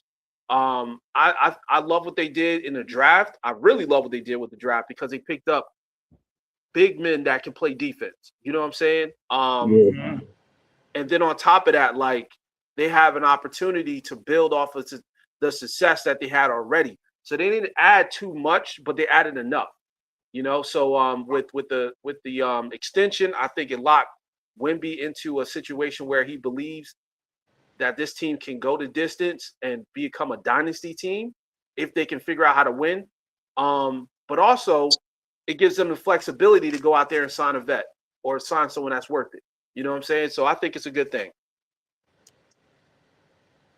Okay. What about you, R&B? I mean, we know where the Spurs are at and where the trajectory's going. What just example of some people you think out there, just are kind of players they need to add that can get them over the hump? Probably need to try to find some better guard play. I'm sorry, De'Aaron Fox might not be it. No. He was at times just too inconsistent and make some bonehead decisions.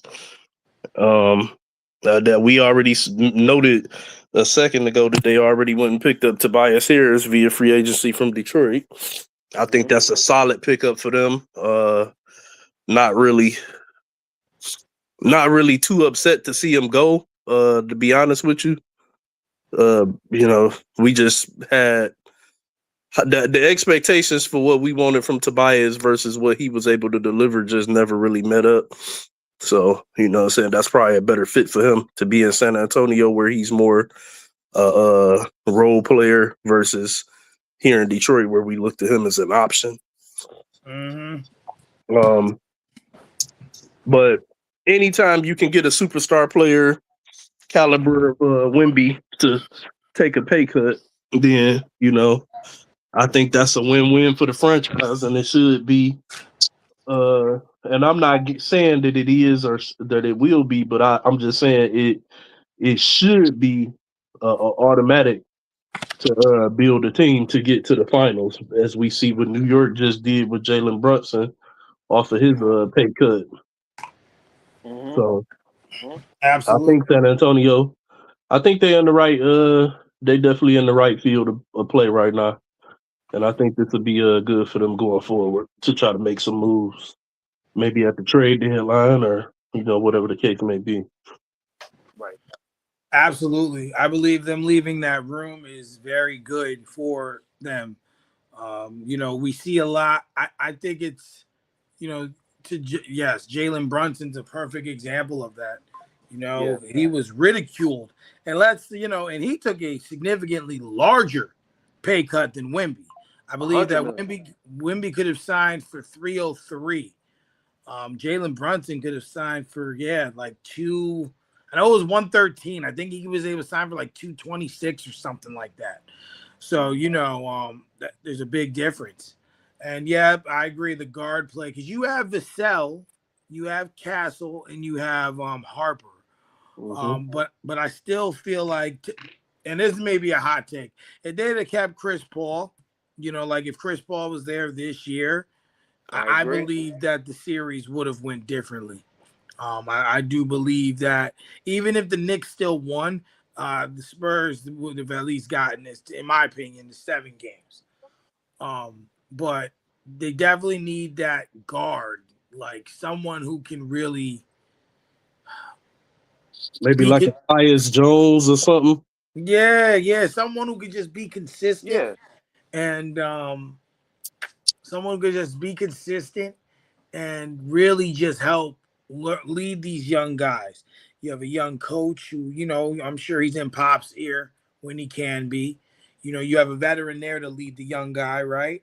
And now, but now you need that same veteran leadership on the floor, or just improved guard play. And like you said, it doesn't have to be anyone, top tier or any. You know what I'm saying? Like, I don't know. Like, it's just an example. Like Damian Lillard, right? That would be a good fit for them, in my opinion.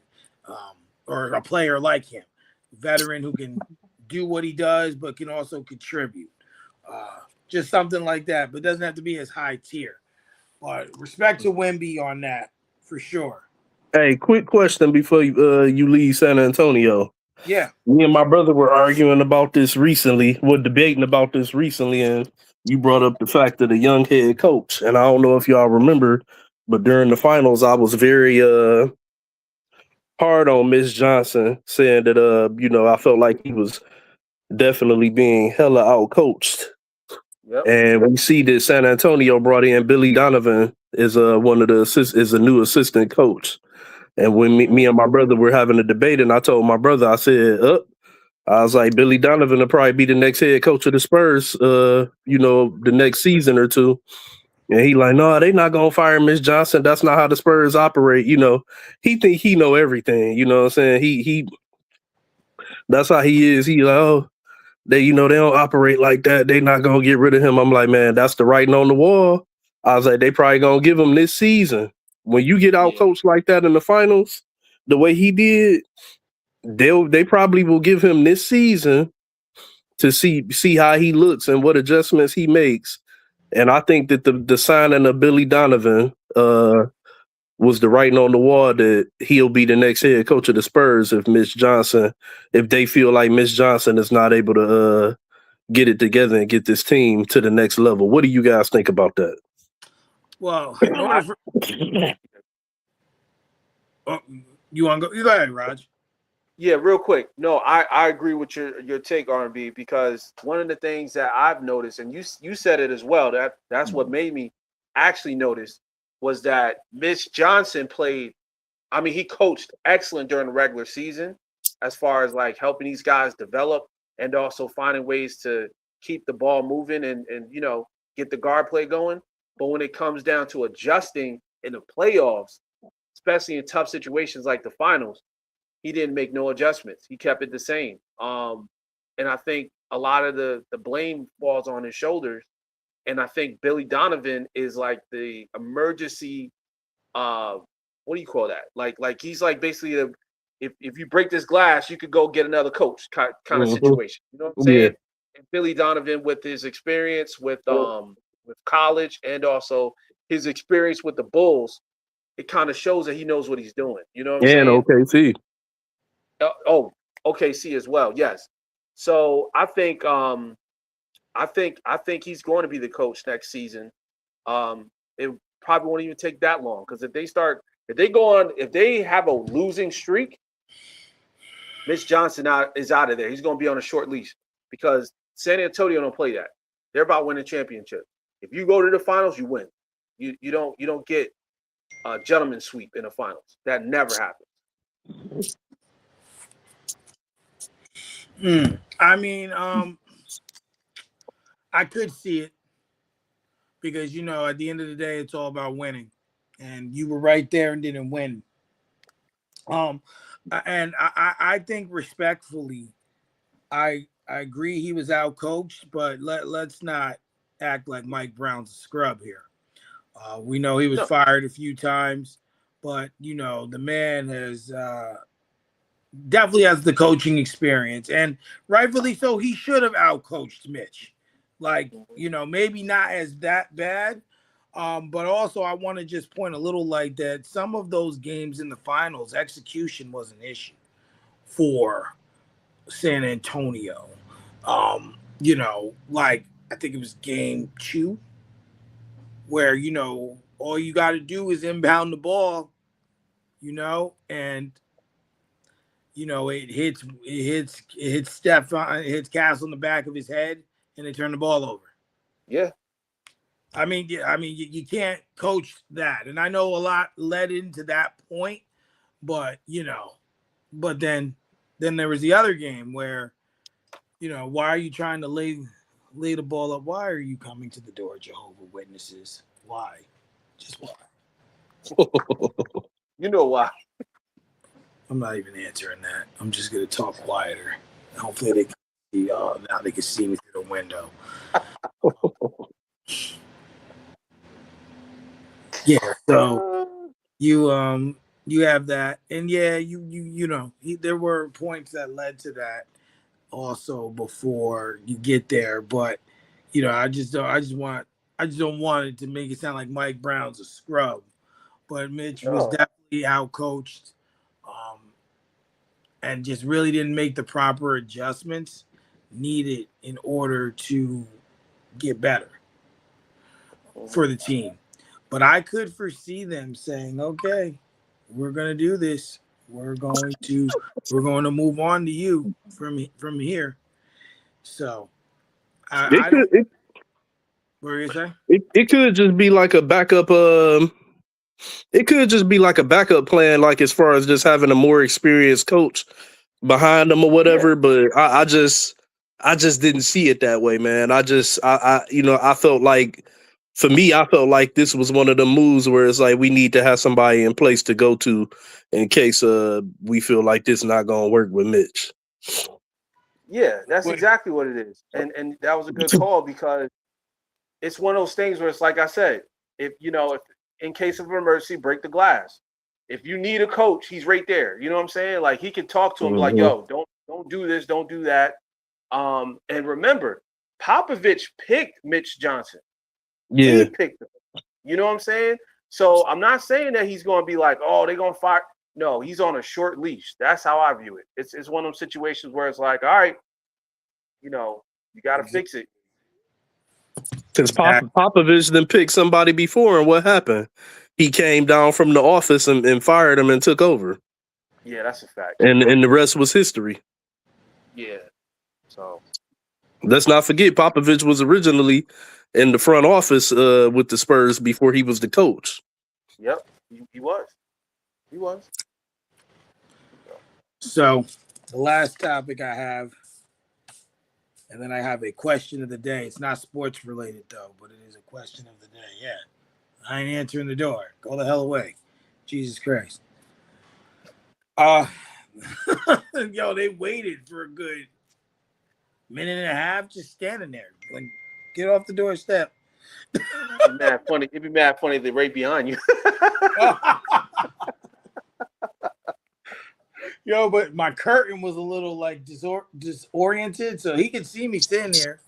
Like, he could see me sitting here just ignoring his ass. Like, so what have y'all seen that stands out in the summer league so far? A lot of these rookies been putting up some pretty solid stat lines. Yeah. A lot of the notable rookies, they've been putting up some pretty solid stat lines. I like what I'm seeing. Yep. Darren Peterson put up some crazy numbers. AJ DeBonsa, #1 pick, he put up some crazy numbers. Even Cam Boozer, he's putting up solid numbers. You know what I realized about this rookie class, and I know there was gassing it up saying it's like the 1996 rookie class. It's well balanced. That's what I love. Like even in the #6 picks on the Nets, we got Mikael Brown Jr. He's put up good numbers. You know what I'm saying? Yeah. Like it's every team I feel like that was in a lottery got a solid pick. Only concern I got is the center for OKC. What's his name? Amora? Mara from Michigan. Yeah. He played a good game. His first game was scary, man. He did his thing. He did some, some really good numbers. But the last 2 games, he's been kind of like shying away from how he was playing in the first game, and it kind of got me concerned. I don't know if it's like a mental thing or if it's an injury thing, but he's like playing more like passive. No pun intended, but it's been a few of Michigan's championship team players that have really been shining. Notably Montez Jr. down in Dallas with Dusty May. He's looking good. It's another guard that's playing somewhere. It might be San Antonio. It's another guard that got drafted out of Michigan. I can't think. No, not Lindenberg. Yeah. But it's another guard though. One of the point guards that got drafted out of Michigan. I'm trying to remember where he was at. That I seen he had been putting up some really good stat lines or whatever. I even like the guard that the Pistons picked up. I didn't know this kid is 6'1" with a 7'1" wingspan. Ooh, what? So you talking about a defender? Yeah, he should be a hell of a defender. He's like a Rondo. Yeah, that can shoot. So, oh, that's good. They got a good point guard then. Damn, that's a crazy wingspan for a guy that size. Yeah, you will never hear that. 6'1", what? 6'1" with a 7'1" wingspan. That is crazy. What's his name? I gotta look him up. Wow. What is it? Obuka Okoro or something like that? Oh, he must be from Africa. all of these Ubuka, Mbeka, Belt Boot, Doo Mama Dookie. I'm like, man, what the fuck? Wow. You see it? No, I'm looking right now. Oh, okay. Oh man. Well, while you look that up, I have a question of the day. Yes, sir. Go for it. All right. It's music related though. Mm-hmm. And I understand if you don't know it offhand, but if you had to name your Abuka top, Okori, what by is the his way. name? Abuka Okori. Yeah. Your Yeah, top. go ahead, Michael. You're good. Your top 5 favorite rappers of all time. Favorite. Your favorite ones. Not the greatest. They don't have to be the greatest ones. The top 5, your favorites. Hmm. If you want me to go first, Yeah, go first. this is based off what I like, my opinion of who I listen to. Number 5 for me is J. Cole. Number 4 is MF Doom.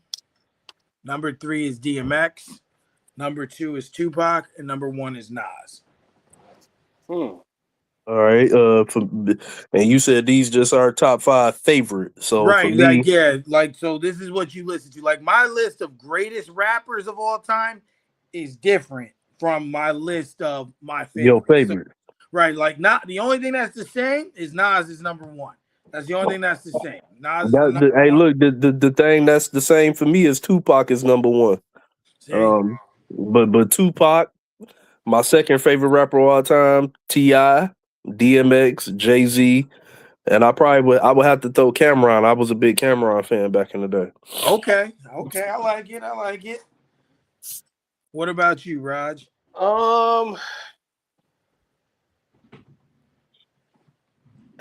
man, that's tough. Because you're saying favorite, I like listen to.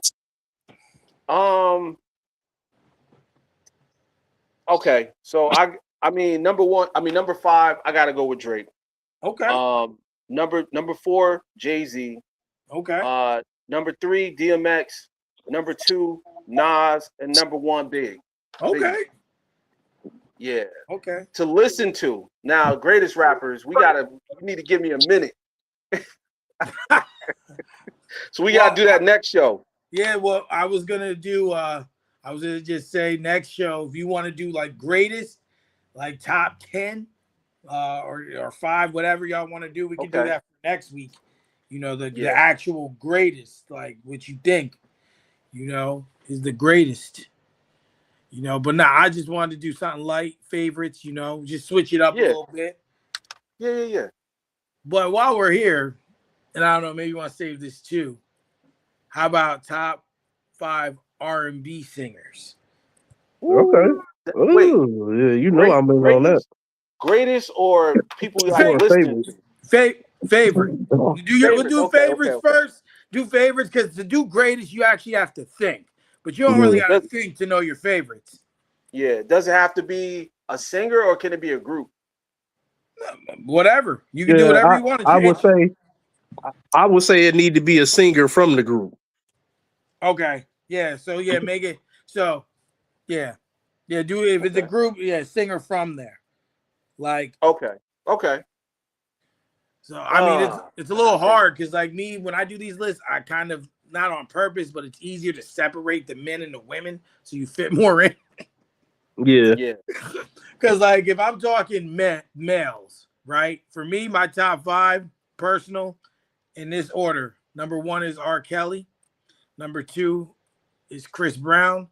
Number 3 is Neo. Number 4 is Donnell Jones. Number 5 is Music Soul Child. That's my personal top 5. Like I love those artists. I love what they do, their writing, just what they bring. Those for the men. For me, it's those 5 right there. Okay. My 5, I gotta go with Mariah Carey. Okay. Neo, number 4. Number 3, Usher. Number 2, Mary J. Blige, and number 1, R. Kelly. My 5 favorite R&B artists to listen to: Chris Brown, Usher, Neo, R. Kelly, Cisco. Okay. I respect it. Yeah, because We pretty much got the same list. Like maybe 1 or 2 pieces off, but it's respectable. You got R. Kelly, Usher. Yeah, because like for me, it's like people are like, I can't put like I play this game on my show called Honest Picks, and people will be like, I have to say disclaimer, musically only, because when I say R. Kelly, whoever the other person is, they pick him because they don't like. It's just like, bro, don't matter. Yeah. Like it matters what he did. I'm not saying that, but that don't take from the music. Like the Right. music is the music. Like Music's that. That's the music, man. Exactly. that's what we got to get. That's what I'm trying to get to. The music is the music. You know, you Yeah. see, I got Michael Jackson on. We all know what they say he did. We all Exactly. know. I don't care. Look, I should show y'all. Look, I got a vinyl player. I got the record. You know, look, I got. Is that the original? I got Pop Funkos. Like, Nice. You Billie say that Jean. again? Is that? No, I'm saying, is the record the original one or is it reprinted? It's reprinted. Yeah. Oh, It's okay, okay. Yeah, it's I'm still something. looking for the original, man. I can't find it. I had it, but I can't find it. I just got it in the store. It was at Wall. I got it off Amazon. You know, Nice. like so like to get those originals, man, that's gonna be tough. I used to have it, but I don't know what happened since I moved. Somebody deboed that. Hell yeah. Somebody probably I know who did it. It's probably one of my cousins, man. Because that shit's worth money. You find the original one, like, bro, that's the thing. You know, people be taking stuff and stuff get lost when you move too. Like there's some stuff I still can't find from when I moved. Like, well, it's gone. It's gone now. Yep. Well, I got one quick question real quick before we leave. This has been pondering on my mind as well. Okay. As two New Yorkers who just watched the Knicks win the championship. Yeah. I'm going to be honest. I don't see them repeating. I think they'll still be solid, but I don't see them repeating. I don't really even see them winning another championship in this era. Okay. But my question is, how long does this one championship buy Mike Brown to be the New York Knicks head coach? Do you think he'll be able to stick around for a nice little amount of time off of this one? Or do you think after a couple seasons, if they fail, they get rid of him? That's a great question. My opinion, R&B, being from New York, and just how happy the fans are, I think in the culture of New York, in the culture of basketball, he'll live forever. Like this team, him as a coach unanimously. I just want to put that out there first. Like he's in there. There's no doubt. To me, personally, I even think this championship could be considered an automatic ticket to the Hall of Fame. It should be. So in that regard, there's no doubt. In terms of your question, though, basketball itself, to me now there's an expectation because the Knicks have been knocking on the door, right? And mistake, correct me if I'm wrong, they kept the same team from last season, right? Yeah. So the only difference was you got rid of not D'Antoni. Oh my God, what's his name? Thibodeau. There we go. I don't know why D'Antoni came into my mind. You got rid of Tom Thibodeau, and you brought in Mike Brown. So to me, it's looking like, okay, you were the piece we needed to get over the hump. Because they were knocking on the door since Brunson got there. Like, they were getting better. So, to me, I believe it buys him as long as the team stays intact, because there was speculation that they were going to move on from Cat. As long as the team stays intact, I think it gives them at least 2 seasons to at least do it again. But if obviously if injuries happen or, things like that, that can all change. But I think it gives him 2 seasons. But the issue now as well, and I'm sorry I'm being a little long-winded, is that New York, as Raj knows as well, it's tough to do media. And in New York, you have to, like, pretty much they want you to win once you've won. So they got to keep it up. You got to at least be winning, 50, 60 games and making the playoffs and getting into the second and third round minimum to stay there. But there's definitely an expectation for them now. Yeah. I agree with everything Mike's saying. I would say depending on how this landscape turns out with LeBron, right? Because if LeBron joins the Eastern Conference team, then I have that team, depending on, if he picks, like, let's say he picks the Miami Heat or he picks the 76ers, right? I have them favored to get to at least the conference finals. So with that being said, there's only one more spot in the Eastern Conference Finals, and I would say the Knicks have the best opportunity, but that doesn't mean they reach it. You know what I'm saying? Because I think the competition got better in the East. So with that being said, I give Mike Brown 2 seasons before he's fired. I hate to say it, but New Yorkers are ungrateful. The New York media is the worst. I think they're the worst on the planet, because if you don't win, you're out of here. I mean, think about it. After all this stuff that happened with the New York Knicks, have you heard anything from Carmelo Anthony? Have they ever said, like, oh, we're retiring his jersey, anything? No, because he didn't win.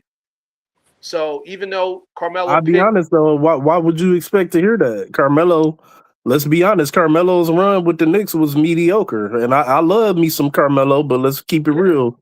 His jersey deserves to be retired in Denver, not New York. Well, the reason I'm saying New York is because he chose New York. He brought him to the playoffs multiple times. And there's been players that pretty much had less success that their jersey's up there. You know what I'm saying? Like Bernard King. I hate to say it. Bernard King. Bernard King was a Nick lifer though. Carmelo didn't play his whole career in New York. I mean, he played a good enough amount of seasons. But my point is, come on, dog. He's not mentioned in the circles of a Knicks legend. That's my point. He's not mentioned as a Knicks legend. He's just a guy that just played for the Knicks. So there's a lot of ungratefulness that comes with the New York media. The media is extremely hard over here. So with that being said, Mike Brown probably got this season and another season to prove his worth, because I don't think they go as far as they should, as far as the Eastern Conference. I think they probably get to the semi, and that's it.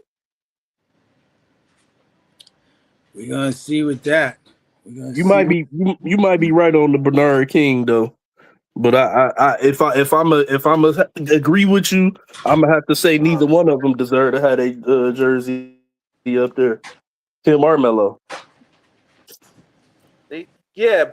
What I'm saying is Bernard King, even though he played for the Knicks for a very long time, right? Bernard King was a net first. Yeah, he was a journeyman. Yeah, you know what I'm saying? But they love Bernard King for what he did. You get what I'm saying? Like, it's a different type of reverence. It's almost like, even though you didn't win a championship for us or you didn't get to the championship, we love you because you made New York famous. You made New York, popular. Versus it being like somebody that played there just for a couple of seasons just showed up. The real reason, and I know I'm going off topic a little bit, but the real reason why they hate Melo so much, or don't give him as much love as they should, is because not only did he not get him to the championship or get him to the finals, it's the fact that he ran Linsanity out of the building. Yeah, that definitely happened. Because Bernard King only played with the Knicks 5 seasons. He wasn't even. You know what I'm saying? So I don't know. It's just I don't know, man. 7 p.m. in Brooklyn tends to differ with the analogy that he ran Linsanity out of the building. Nah, he ran Linsanity out the building. Linsanity himself was on 7 p.m. in Brooklyn recently, and that story don't sound like Carmelo ran him out. What do you think, Mike? Do you think he ran Linsanity out or no? I think he was affected by the amount of success Linsanity had. But to R&B's point, yeah, he hasn't. The story isn't matching up from what they're saying. But what could have happened behind the scenes, we don't know. But I definitely know Melo, even though he definitely was affected by it because he wanted to be the guy. And that Linsanity, what a time. You had to be there for that. Yeah, it was fun. It was fun. Yes, sir. Well, gentlemen, I gotta make a call that's very important. Just came through. So we are gonna go and we're gonna reconvene and we're gonna aim for Sunday again. Always a pleasure, and we'll see you guys next week. All right. All right. Scoop. Peace.